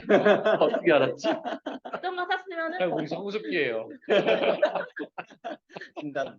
땅땅땅. 성숙기 맞아. 처방 딱 늘 황당이. 이제 예전 같았으면은 그냥 너 팀장 시켜줄게, 너 과장해, 차장해, 딱딱딱 해서 네. 그렇게 해도 문제가 발생하지 않기 때문에 너 잘하네 이렇게 딱 할 수 그치. 있는데 이제는 바로바로 네. 팀장 시켜주기에는 이게 너무 시설 과잉이 돼버리니까 그럴 순 없고 그치. 네. 지금 갖춘 사람이 올라가야 되는 근데 거죠. 잘하긴 하는데 그럼 어떤 보상을 줘야 될까? 이런 걸 고민을 해야 되는 거죠. 그리고 보상 없이 계속 승진에 대한 기대가 축소되면은 사람들이 떠날 수가 있잖아요. 이제 이것도 다 인력이고 그건 시설로 어떻게 볼 수 있는 건데 이제 아 여기서는 계속 평생 주임인가 보다 이러면은 이제 이거를 빨리 붙잡아야 되나 인력을 아, 근데 붙잡는 것도 우리는 중요하니까. 우리 시간만 되면 주임에서 그건 다 올려줘. 아 아니 비유죠. 근데 이제 앞으로 어려운 거는 팀장이 되는 게 어려워. 아 팀장 임원 이런 팀장이 되는 게 어려우니까 이제. 그래서 그런 이제 인사 체계를 찾아야 되는 어려움에 직면을 해서 저희도 지금 하고 있죠. 지금 맞죠. 엄청 노력하고 있지. 네, 맞죠. 그래서 어떤 보상이 될 수 있었으면 그래서 저희가 그래서 역량 개발이라든지 이런 걸로 보상을 좀 하려고 하는 것 같아요. 그래서 이번에 재직자 교육도 엄청 빡세게 다 시켜. 어떤 방식으로든 이제 보상이 있고 뭔가 동기가 있어야지 직원들을 인재 유출을 막을 수 있기 때문에 그러니까 이게 잘하는 사람에게는 여러 가지 어떤 것들을 더 줄 수 있어야 되고, 잘 못하고 있는 친구에겐 격려하고 계속 할 방법을 가르쳐줘야 돼. 코칭을 해줘야 돼. 잘할 수 있게 네, 코칭해 역량을 이렇게 그리고 키워줘야 안 돼. 따라오는 사람들은 어떻게든 잘 다른 회사에 갈 수 있도록 해줘야 돼. 그래서 그 회사에서 또 그렇게 하게. 행사에다 보내. 어? 이게 아니라. 그럼 갑자기 이모 회사 가라고 이제 추천장 써주시면 갑자기 그 회사 가라고. 이제 너는 내가 추천장 써줄게. 그래서 아주 훌륭한 인재입니다. 집에는 심어. 적극 추천한다. 아마 팀장급으로 아주 쓰기에 아주 적합합니다. 그러니까 이게 그러려면 근데 아까도 얘기했지만 길을 내는 거는 잘 될 때는 길을 내는 건 쉽지만 이 끝나고 나면 이제 세분화돼야 되는데 그게 핀셋처럼 이렇게 네. 그걸 딱 알아야지 그 사람이 드러나야지 그 사람을 하는데 옛날엔 드러날 게 없이 그냥 다 잘하자 뭐 이렇게 되니까 보상이 그렇게 갔지만 이제 드러내는 행위 자체가 공정하고 그 한 것이 이렇게 보여지고 그리고 여러 사람들이 그걸 인정하고 네. 하는 그런 어떤 게 안 되면 거기에 우리가 사실 보상을 해주고 싶어도 못 해줘. 맞습니다. 예, 그게 있어요. 경영자 입장에선 아무리 구석에 놀고 있는 사람이나 여기서 밤새고 하고 있는 사람이나 나중에 테이블에 딱 가면은 자기도 할 건 했다는 거예요. 그렇죠. 그러면서 자기의 어떤 대우가 다르면 나도 열심히 쟤하고 나오고 별 차이가 없는데 들어온 시간도 같고 들어온 어떤 입사 날짜도 같고 일하고 있는 거 조금 더 하고 난 좀 이렇게 했던 것 뿐인데 왜 차별하지 하면서 돌아다니면서 이제 유언비어를 만들고 그러면 이제 이 사람의 유언비어를 그거 아니야 라고 뭔가 설명할 뭐가 충분히 있어야 되는데 그렇죠. 그 설명할 게 없으면 그냥 그 사람의 얘기가 맞나 보다 하고 뭐 그런 그렇다. 생각 보다 예, 그렇게 되면서 이 공정한 어떤 보상이 왜곡돼 버려요. 그게 이제 공멸의 길이지, 공멸의 길. 다 망하는 거예요, 그렇게 되면. 예. 그래서 지금 상당히 이제 그런 부분들을 찾으려고 하는 거지. 이게 절대로 나쁜 의미가 아닌데 이게 가끔 이제 또 이걸 복해하는 부분도 있는 것 같아요. 다 같이 살아가면, 네. 그러니까 일 잘하는 사람한테는 더 격려해주고, 네. 네. 못하는 사람은 그게 원인이 뭔가 찾아서 그걸 코칭해주고. 해주고 그 잘할 수 있는 방법을 또 알려주고 알려주고. 이렇게 해서 다 같이 이렇게 성장하는 그런 기업을 만드는 게 사실 우리가 포스닥에도 네. 등록하려면 네, 맞아요. 그런 역량을 우리 회사의 시스템으로 갖추지 않으면 그렇죠. 그럼 계속 그냥 사람한테 다 맡길 수밖에 없어요. 그냥 알아서 본인이 열심히 하는 사람들만 여기 모였으면 좋겠다. 사실 근데 그건 이상이고 이상이죠. 그럼 맞아요. 그래서 이제 4번으로 가면 인간적 측면에 대한 관심이 커집니다. 이제 내부적으로 인간적으로 이제 좀 더 생각해야 더 많은 관심을 가져야 하고요. 이제 회사와의 일체감과 충성도를 강화할 수 있는 조직의 메커니즘을 구축할 필요가 있거든요. 충성도를 마이클 포터 계속 우리가 고민하고 있는 걸 이미 알고 있네. 그래서 여기 지금 문화 헌장 뭐 이런 네. 거 만드는 게 다 이런 이런 네. 그래서 더 정교한 동기부여 방법이 개발이 되어야 되고요. 이제 조직 환경이 변함에 따라서 내부가 더 힘들어질 때 내부 적응을 후원하기 위해서 과거에는 이제 외적으로 자극이라든지 보상이라든지 팍팍 팀장 올려주고 막 월급 올려주고 막 이렇게 했지만 이제 뭔가 인간적으로 다가가서 지지해주고 격려해주고 이런 것들이 원동력이 될 수밖에 없다. 그러네. 네. 얘네가 제일 약한 건데. 인간적이지 않아. 아, 나 인간적이야? 저기죠. 좋아. 조짐 인정해줬어. 그리고 이제 보상도 그러니까 일반적으로 생각하면은 왜 금전적 보상? 그러니까 뭐 그 보너스를 준다든지 아니면은 급여를 올려준다. 이게 이제 금전적 보상이잖아. 근데 이게 시기에 따라 그 또 국가의 사회적 어떤 그 경제적 상황에 따라 그게 사람들한테 일하기 위한 중요한 동기가 되는 경우도 있고, 아니면 근데 이제 아닌 경우도 있고, 이게 계속 이렇게 시대에 따라 조금씩 바뀌어. 그러니까, 경제 상황이 좋을 때는 월급 올려준다 해도 사람들이 콧방귀도 안 껴. 일을 더 하는 것도 아니야. 근데 이제, 가처분 소득이라든지 내가 네네. 월급 받으면 이거저거 다 내고 이제 쓸 수 있는 그 돈. 돈, 네. 이게 이제 좀 줄어들기 시작하면은 그러면 이제 금전적 인센티브가 차지하는 비중이 커져. 근데 이제 그래도 하여튼 뭐 이런 인사관리 이런 데 논문에서 이제 어떤 그 사람의 동기부여가 되는 요인들에 대해서 계속 네. 연구를 하거든. 네. 근데 그 전체 이 사람이 일을 하게 하는 동기 중에서 차지하는 비중이 네. 끼케 한 20%, 한 5분의 1밖에 안 된다는 금전. 금전적 그 보상이라는 게. 근데 그 사람이 직장을 다니면서 이 회사 계속 다녀야 되겠다라고 하는 것 중에 상당 부분이 인정의 욕구가 커. 다른 사람이 내가 하고 있는 거를 갖다가 칭찬을 해주고 또 인정을 해주고 그래 너는 능력자야 뭐 이런 주변 동료들이나 네. 상사들이나 그렇게 평가를 해주면 이 사람은 급여 딴데 그 좀 더 준다 해도 거기 가느니 나는 여기서 이 조직에서 동료들과 좋은 상사 밑에서 인정받고 살고 싶다라고 하는 그게 더 클 수가 있거든. 그러니까 사람 뭐 이게 성향에 따라서 좀 차이는 있지만은 그게 전반적으로 이렇게 사회가 성숙하면은 더 커져. 그 사회적 그러니까 만족이지 그게 그 인정 욕구라는 게. 근데 진짜 사람한테 그 일을 하게 만드는 거는 성취감. 내가 한 거를 내 스스로가 내가 하고 싶었던 거를 성취하는 거야. 그러면은 세상 부러운 게 없어. 왜 프로그램도 가끔 그런 맛을 주거든. 이거를 내가 개발했다니. 이거를 그러니까 시켜서 회사에서 이렇게 시켜서 짜는 그거는 자기 성취감이 별로 없어. 네. 그냥 한 거야. 네.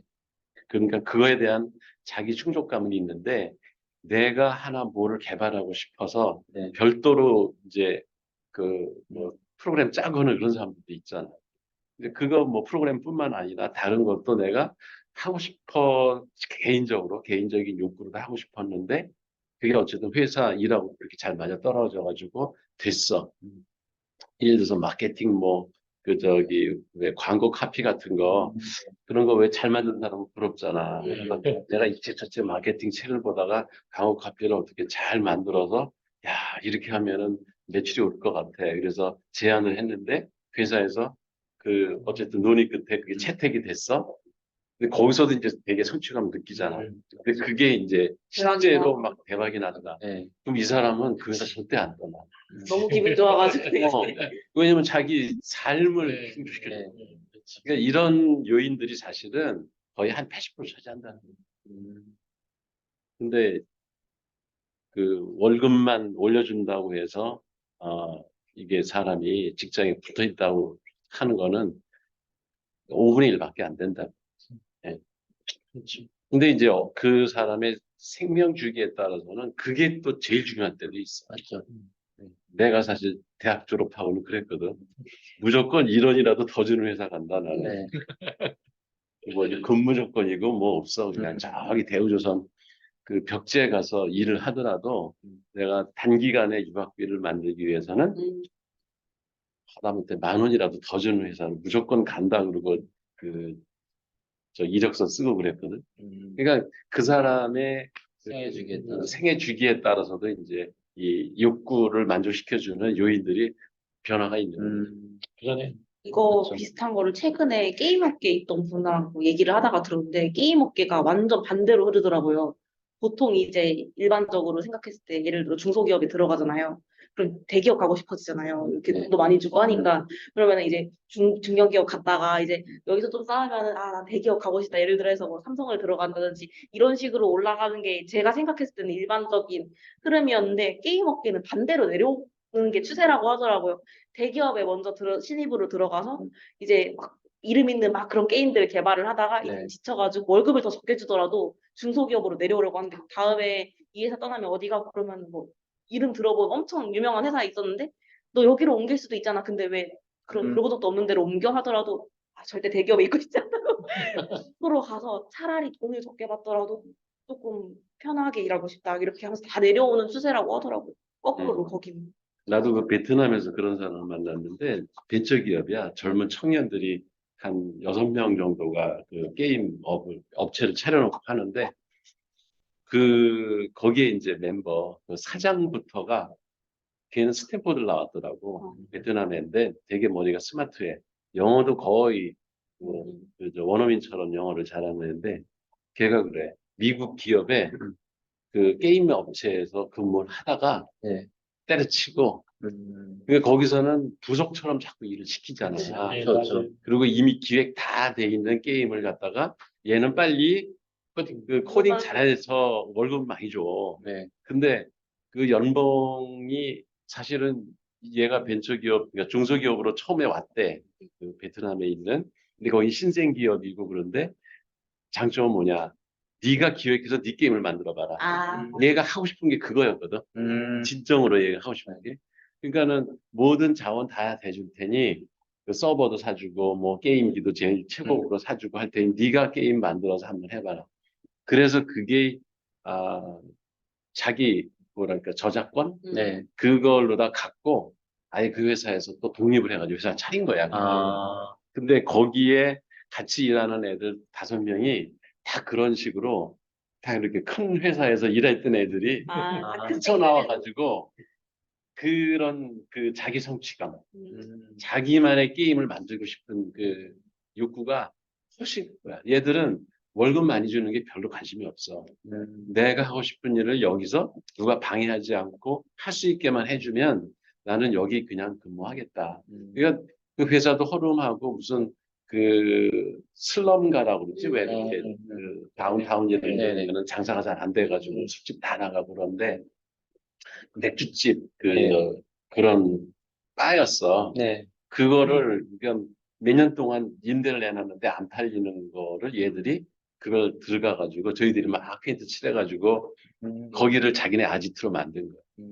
그래서 회사를 차렸는데 그런 데서 작품들이 나와가지고 네. 우리가 갔을 때는 이미 그 세계적으로 네. 그 유명한 게임들을 만들어서 수익이 나가지고 그 사장은 차도 사고 이미 이제 성공 가도에 들어가는 그런 단계에서 우리가 만났었어요. 아, 멋있으시다. 멋있네요. 자, 네. 네, 그럼 이제 재짓거나 재짓거나 들어가면은 때로는 이제 공장 차원에서 자율적으로 수익이 나도록 하는 예전으로 돌아가고자 하는 추세를 보이기도 한다고 합니다. 이제 원초적으로 돌아가서 재짓거나 하기도 하고. 마지막으로 이제 산업 전환과 CEO. CEO. CEO. CEO. 그러면 이제 조직의 중요한 요구 사항이 변함에 따라서 CEO에게 요구되는 능력 또한 당연히 변하게 됩니다. 이제 급성장하던 산업 조직이 필요했던 능력과는 다르게 이제 엄격한 원가 통제, 영업 부서 간의 협력, 마케팅 능력 등이 CEO에게 요구가 됩니다. 그래서 이제 이 단계가 CEO, 특히 창업자에게 어려운 시기인 경우가 많습니다. 어려우세요? 어려워. 열심히 지금 근데 저걸 하려고 열심히 하고 있어요. 여기 이제 일반적으로 CEO가 이때 어려운 시기를 이제 어떻게 일반적으로 취하냐? 과도기임을 부정한다. 이제 그럴 리가 없어. 과거의 전략과 조직 태도를 고집스럽게 유지하려 한다. 아, 그건 뭐 나의 일이네. 그리고 이제 두 번째, 적극적 경영을 포기한다. 이게 안 좋은 사례인 것 같아요. 네. 기업의 새로운 생존 방식이 나랑 안 맞으니까 내 스타일 아니고 하니까 이제 자신의 경영 기술이 이 환경에 적합하지 못하다는 아유. 거를 이제 인정하고 아 그래 나는 안 맞나 보다 하고 이제 한 발 물러서서 관리를 포기하고 2세대 CEO에게 마치 우리 회사 같은데. 물려주는. 이건 저 아니에요? 아니 난 그래요? 제가 얼마나 적극적으로 아니 얘기해요? 그러니까 이거를 반대로 지금 네. 대응을 하고 있다고.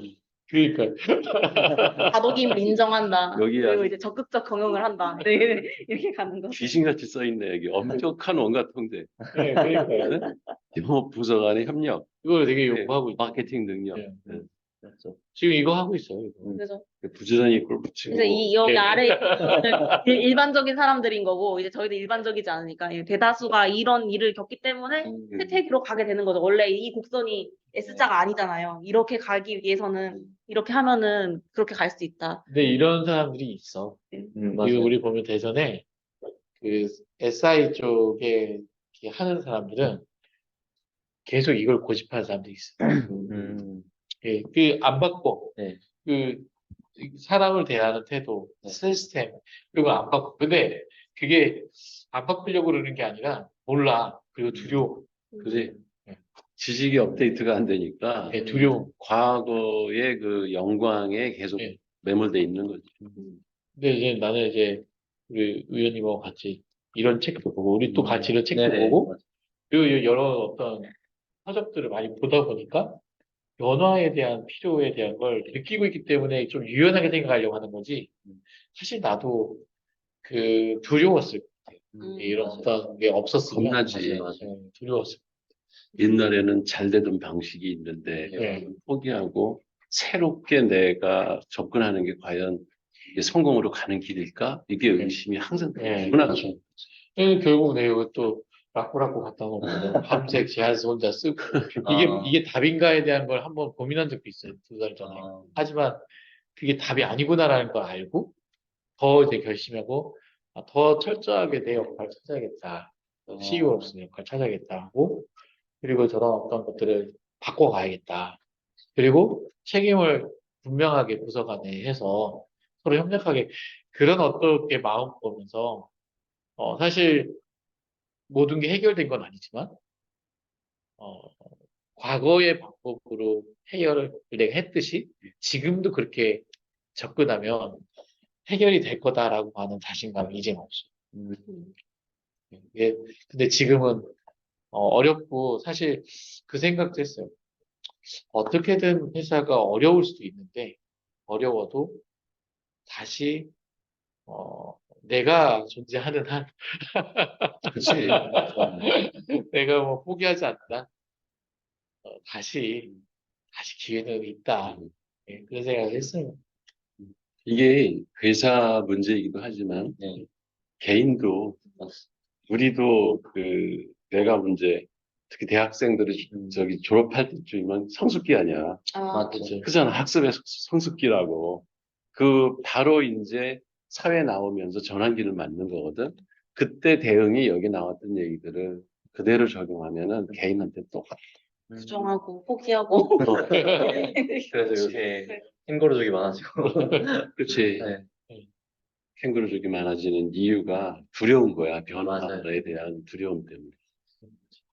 자기가 본인이 기대했던 미래와 반하는 현실에 대해서 그치. 포기하고. 포기하고. 인정하기 싫은 거지. 좌절하는 친구들이 너무 많아요. 진짜 주변 진짜 많아요. 친구들 중에서도 있고.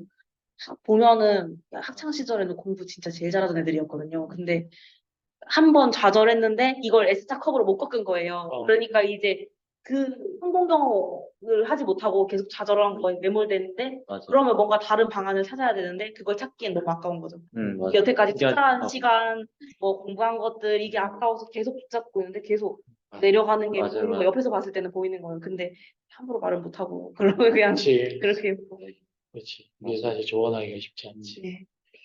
그 얘기 나오면 이게 이제 우리가 지금 원가라는 얘기를 많이 들었잖아. 네. 그 원가 회계라는 게 있잖아. 네. 그 경영학에. 네. 그 거기서 키워드 중에 하나가 매몰 원가라는 거야. 매몰. 썬크 코스트라는 거야. 네. 썬크라는 게 배가 가라앉는 걸 썬크한다고 그래. 어, 그러니까 이미 바다 밑에 가라앉은 거야. 네. 그 코스트는. 그러니까 그 내가 이미 투자한 게 있잖아. 네. 어떤 공부를 하기 위해서 내가 많은 시간을 투입했고 했던 것들을 우리는 계속 아쉬워해. 그걸 버리는 걸 아쉬워해. 근데 그거는 썬크 코스트이기 때문에 내가 앞으로 미래에 대한 의사결정을 할 때 썬크 코스트를 고려하면 안 된다는 거야. 한 7년 공부했으니까 이게 계속 오빠에게 해야지 하지 말고. 원칙이거든. 경영학에서 배우는 중요한 원리 중에 하나는 그거야. 많은 사람들은 그 도박하는 사람들이 네. 계속 잃는 네, 이유가 맞아요. 매몰 원가를 계속 아까워서 그거를 포기 못하고 그 과거에 내가 했던 것들이 미래를 의사결정하는데 계속 발목을 잡는 거야. 연애도 그래. 한참 사귀었어. 근데 이제 성격상 얘는 아니라는 게 드러났는데도 그동안에 지금 내가 쏟아부은 그 투자와 시간과 이게 아까워서 포기를 못하고 질질 끌어.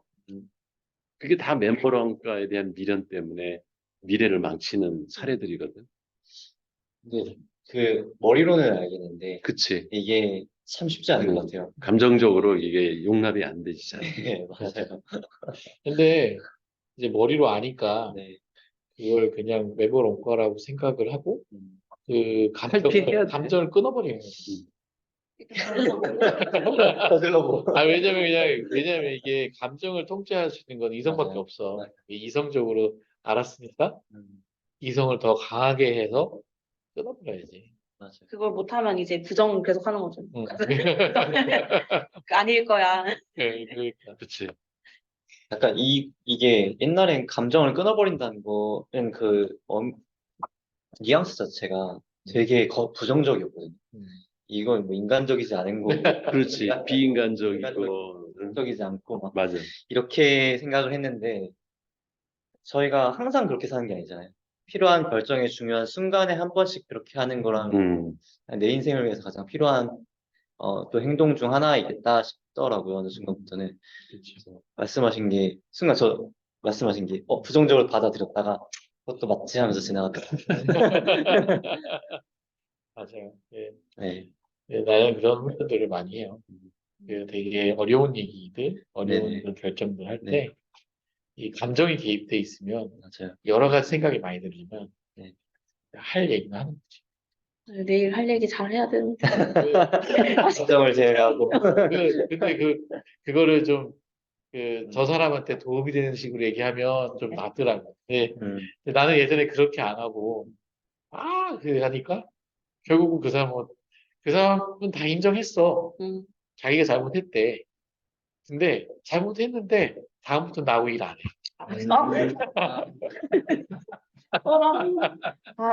눈치를 잘 봐야겠네. 이거. 그런 거야. 감정을 다스리는 그 교과서라고 하는 책이 데니얼 골만? 네. 데니얼 골만이라는 사람이 쓴 데니얼 골만? 감성지능이라는 책이 있어. 감성지능. 이게 번역을 잘못했는데 이게 감정지능이야. 감성지능이 아니고 감성지능. 감성지능이라고 책 이름은 그렇게 돼 있어. 번역을 그렇게 잘못했어. 영어로는 이모션이거든. 아, 그래서 감성으로 번역을 이모션 인텔리전스야. 이모션이면 감정이지. 감정이야. 근데 아무튼 그 책을 내용을 쫙 읽어보면 뭐냐면 네. 인간은 감정의 노예가 되기가 쉬워. 네. 우리가 원래 포유류이기 때문에 포유류 동물이 다 그래. 네. 사람만 그런 게 아니라 그 왜 뇌에 변연계라는 게 있잖아. 그 뇌간이 있고 그걸 둘러싸고 있는 변연계라는 게 있거든. 이게 조류도 있어. 화를 내는 동물은 다 그게 있어.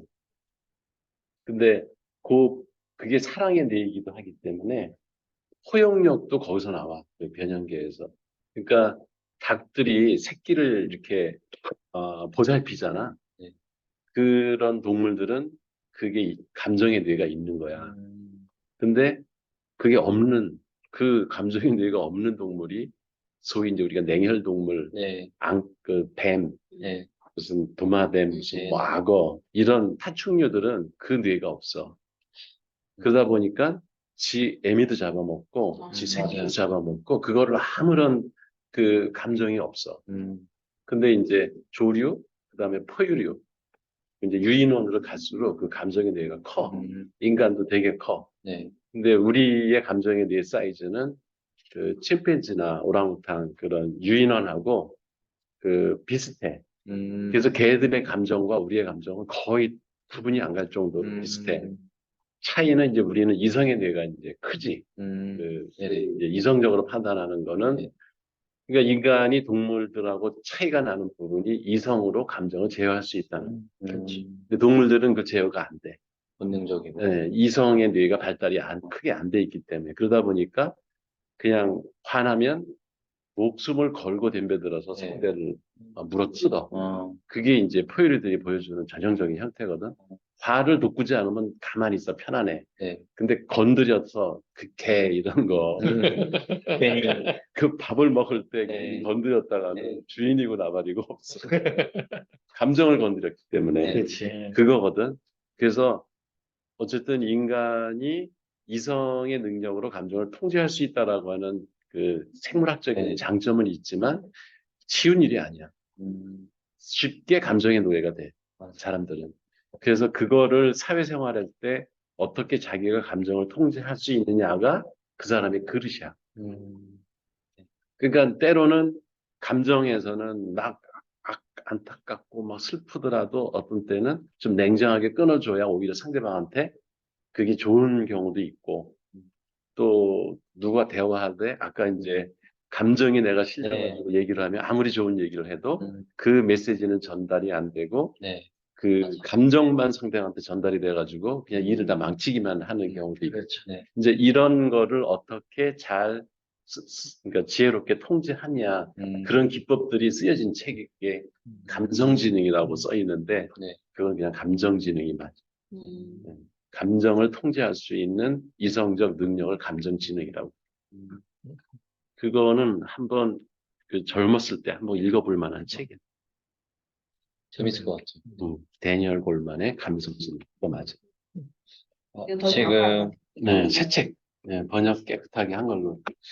마지막 코너 대신 물어봐도 대신 물어봐드린 있어? 코너가 오랜만에 또 제보가 하나 들어왔습니다. 또 있어? 아니, 이거 원래 이거 없었던 저널리스트 아니야? 없진 않았어요. 좀 없었을 뿐이지.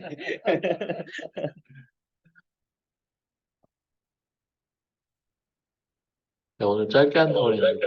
잠시만요. 지금 많이 나네. 이것도 제목이 너무 재밌어. 네.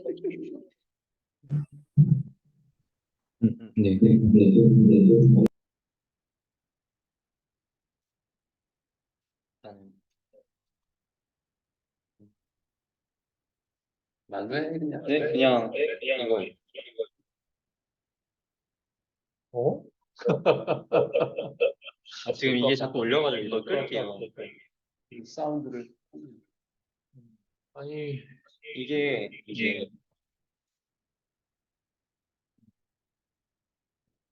이게 왜 나왔냐면은 그러니까. 왜 궁금해하실 것 같아요. 왜 나왔냐면은 이제 저희가 항상 매년 한 5월쯤, 4월쯤 이렇게 연봉 협상을 진행을 했잖아요. 근데 저희 직원들 입장에서는 항상 연초에 하지 않나 보통? 막 이런 얘기가 오갔어요. 연초에 하거나 아니면 전년도 이제 말에 해가지고 그 다음 연도에 적용되는 식으로 이렇게 왜냐하면은 소급 적용이 됐으니까 그렇게 그치. 생각을 했었어요. 소급 적용했지. 네, 그렇게 생각을 해서, 이게 소급 적용을 한다는 거는 정상적인 방식이 아니다라는 인식이 팽배했었고, 원래 1월 네. 달에 해야지. 원래, 12월에 해서 연봉을 다 확정해서 1월 분이니까 우린 2월 5일, 음, 2월 5일 급여에 반영이 됩니다. 맞아요. 그래서 이번에 그렇게 되면 12월 달에 연봉 협상이 진행이 될지, 아니면 이번에도 내년 4, 5월쯤에 연봉 협상이 진행이 될지에 대한 궁금증이었어요. 이번 연도는 연봉협상의 어떤 기초 데이터하고 이런 준비를 우리 회사의 이제 인사위원회가 이 지금 발족이 돼서 움직이고 있어요. 네. 우리 최은경 대표님을 중심으로 해서 인사위원회가 생겼고 거기서 예전에는 사실 연봉 협상을 한다고 하면 뭐 데이터 수집해야 되고 뭐 이렇게 봐야 되는 것도 많고 네. 들어야 되는 것도 많고 왜냐면 내가 다 들어서 하니까 네, 맞죠. 왜 걔 어때? 쟤 어때? 다 듣고 이게 작년에도 연봉협상한테 그냥 막 한 것 같지만 네. 듣고 네. 어느 정도 종합적으로 본 다음에 진행을 했단 말이에요. 네. 어느 정도 점수도 어차피 나오긴 나왔지만. 네네. 근데 올해는 일단은 작년 11월, 12월, 1월은 우리가 적용 안 한다고 했으니까 그건 안 하더라도 올해 1월인가부터 역량평가 네네, 맞죠. 그거는 이제 적용이 될 거예요. 음, 그거를 만약 안 했거나 점수 거기에 뭔가 충실하게 반영이 안 된 사람들은 분명히 아쉬운 점이 있을 거야. 아쉬운 얘기를 해야 될 거야.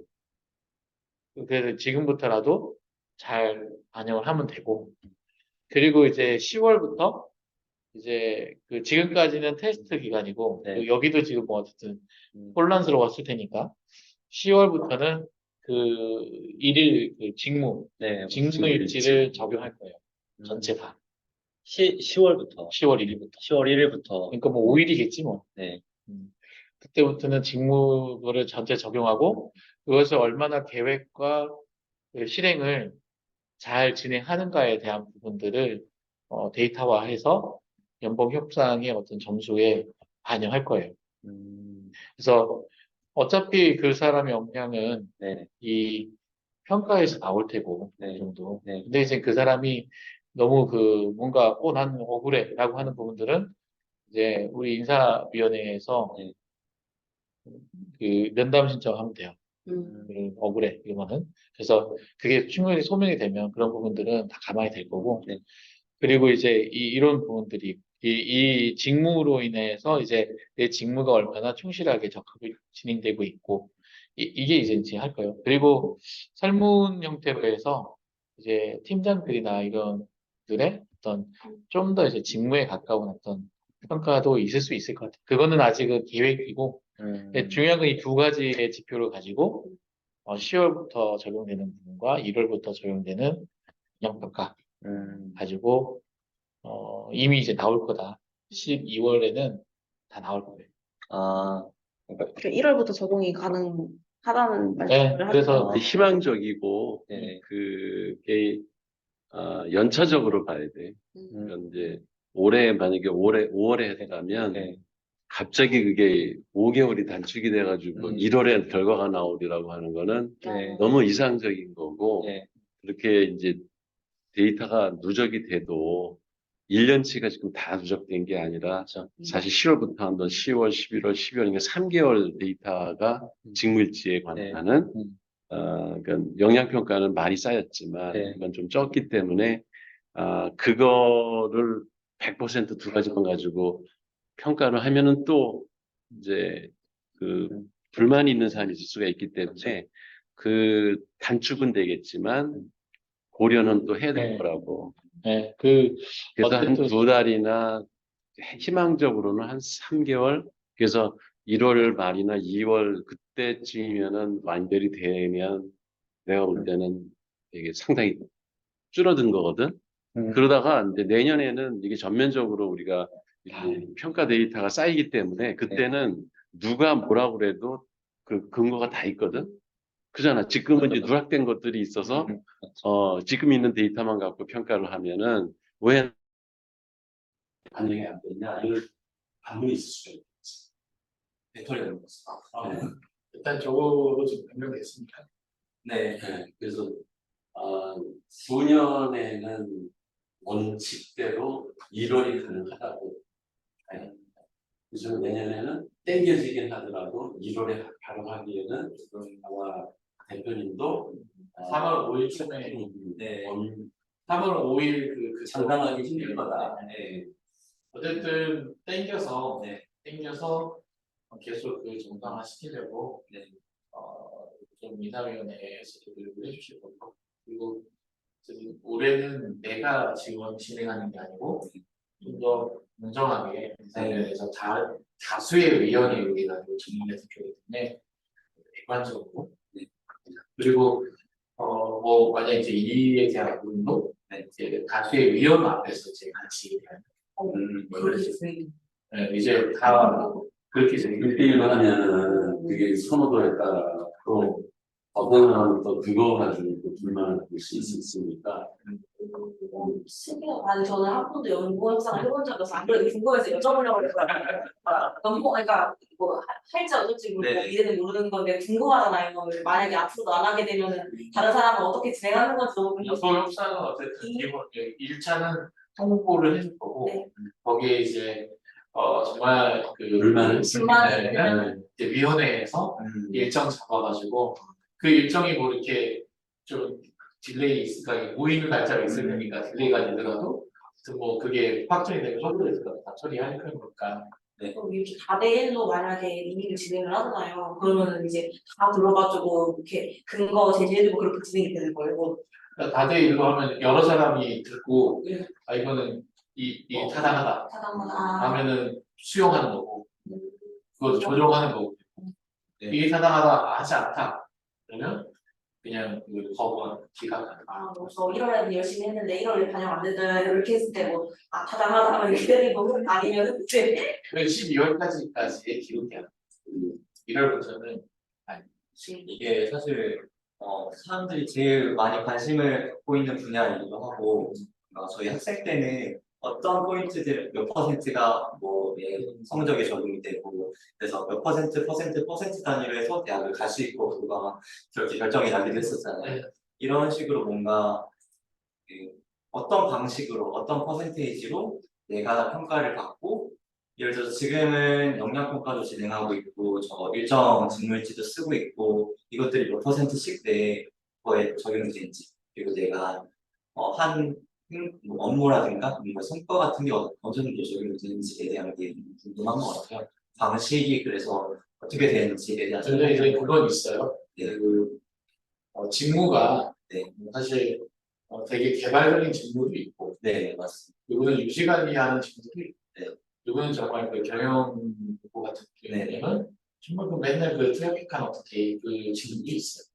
근데 이런 직무들에 따라서 근데 어느 직무는 더 중요하고 어느 직무는 더 못하고 이런 건 아니에요. 네. 그런 거는 어쨌든 그런 관점으로 우리가 그 접근하는 건 아니고 어쨌든 회사는 미래의 회사에 기여할 어떤 태도가 뭐냐 그리고 그 발전 가능성 그 부분이 제일 중요해요.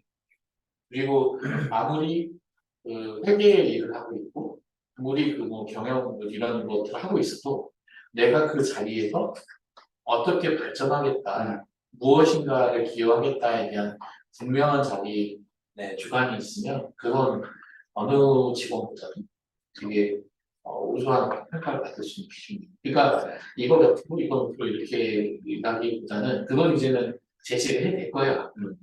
지금은 좀 데이터가 불안정하기 때문에 참고 자료가 될 거예요.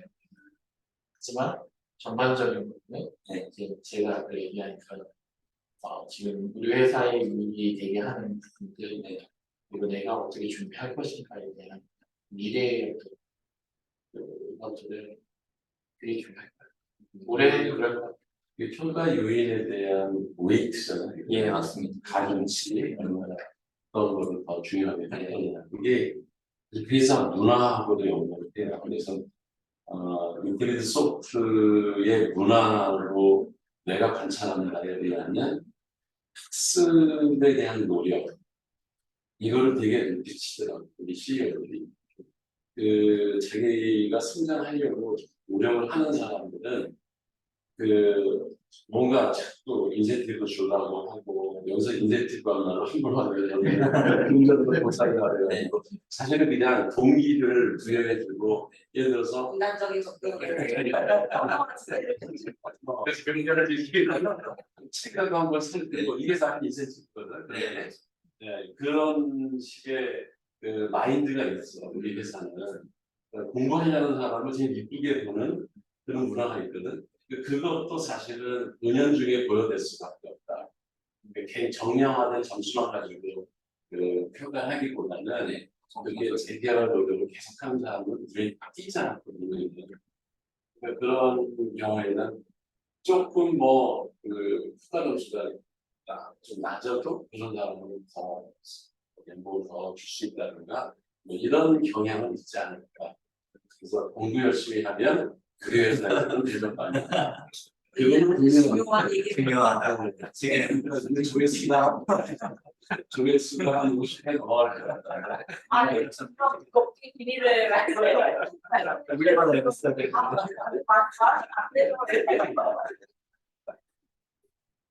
그런 부분들이 종합적으로 될 거고요. 내 분야에 이제는 연구업자한테는 이제 뭐 역량평가 로 이 일치 로 그리고 보험별 프로그램 식으로 좀 더 구체적으로 제시할 수 있어요. 맞아요. 근데 올해는 어쨌든 계속 과도기를 했기 때문에 요거는 이제 참고를 하되 좀 비교 있게 참고할 거고 대신 이제 이런 부분들 대치적인 거 좀더 같이 보다 의견도 많이 들고 제가 2년 전에 이 인사 평가 시스템을 처음 설계할 때 그 얘기를 다 했어요, 사실. 그게 트랜지션이라는 건데요. 그래서 역량 평가하고 KPI, 업적 평가 이게 사실 큰 두 개의 축인데 이게 업적이 없네.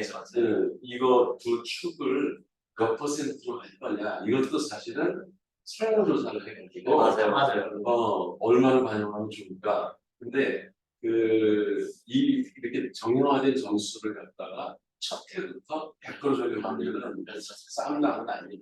조직이 망가지. 그러니까 그거 전통적으로 그 전에는 어떤 임원들이나 CEO가 주변의 사람들한테 물어서 주관적으로 평가를 했단 말이에요. 그 부분을 완전히 무시하고 이 정량력의 데이터만 갖고 한 거는 과연 그게 옳은 평가냐 아니라는 거예요. 그건 뭐 대부분의 인사관리 연구에서도 나왔거든. 그래서 예를 들면 이제 그들은 100%가 CEO의 주관적 평가였다면 이런 시스템들 도입하면은 이거에 다른 비율을 한 30~40%로 첫해 적용을 하는 거야. 그리고 나머지는 기존에 했던 방식대로 사람들 얘기 들어보고 현장에서 사람들 얘기 들어봐서 한 60%나 70%를 그걸로 받는 거야. 그러니까 이제 객관화된 조션이 올라가는 거지. 그럼 이제 2년 차에는 이게 이제 영향평가하고 하는 것들이 처음에는 그것도 불만 가는 사람이 있을 거 아니야. 왜 나는 그런 점수가 나와? 아직 피드백을 안 줘서 모르겠지만 이제 피드백을 주기 시작하고 그걸 불만 가는 사람들이 있다고. 근데 이것도 자꾸 하다 보면은 익숙해져. 그러면서 이거 꽤 설득력 있네. 여기 나온 결과가 이런 걸 받아들이는 사람이 많아지면은 이거 평가 비율을 높였으면 하는 바람이 생긴다는 거지. 그런 때는 50대 50 예를 들어서 이렇게 정량적으로 평가한 인터넷 시스템에 의한 점수를 50점. 그리고 옛날 임원들이 그냥 이렇게 소문 들어서 아니면 항상 제가 하는 거 봐서 주관적으로 평가하는 거 50점. 그랬다는데 4년차가 되면은 또 거꾸로지 역전이 되는 거지. 이렇게 정량적으로 평가하는 걸 한 10% 적용을 하고 그런 주관적인 거는 이제 20%밖에 안 되는 거예요. 그러면 그 센스 이렇게 진짜 그래요. 대부분 네 말씀드립니다. 충분하지? 네, 제 생각에 충분한 것 같아요. 그냥 흡경이 됐을 것 같아요. 네. 누가 하시는 거야? 그거는 당연히 제가 말씀드릴 수 있어요. 소리를 수도 있어.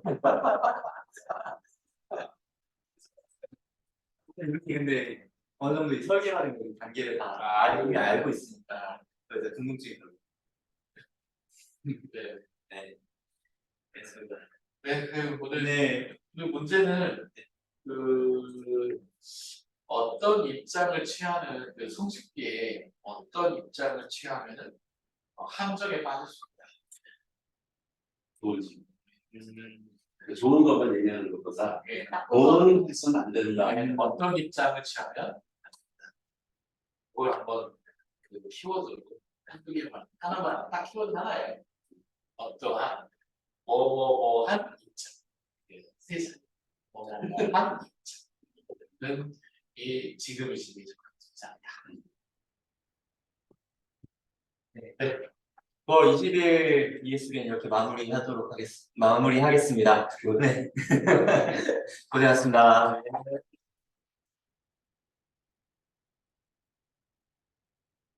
부담 안 해버렸네.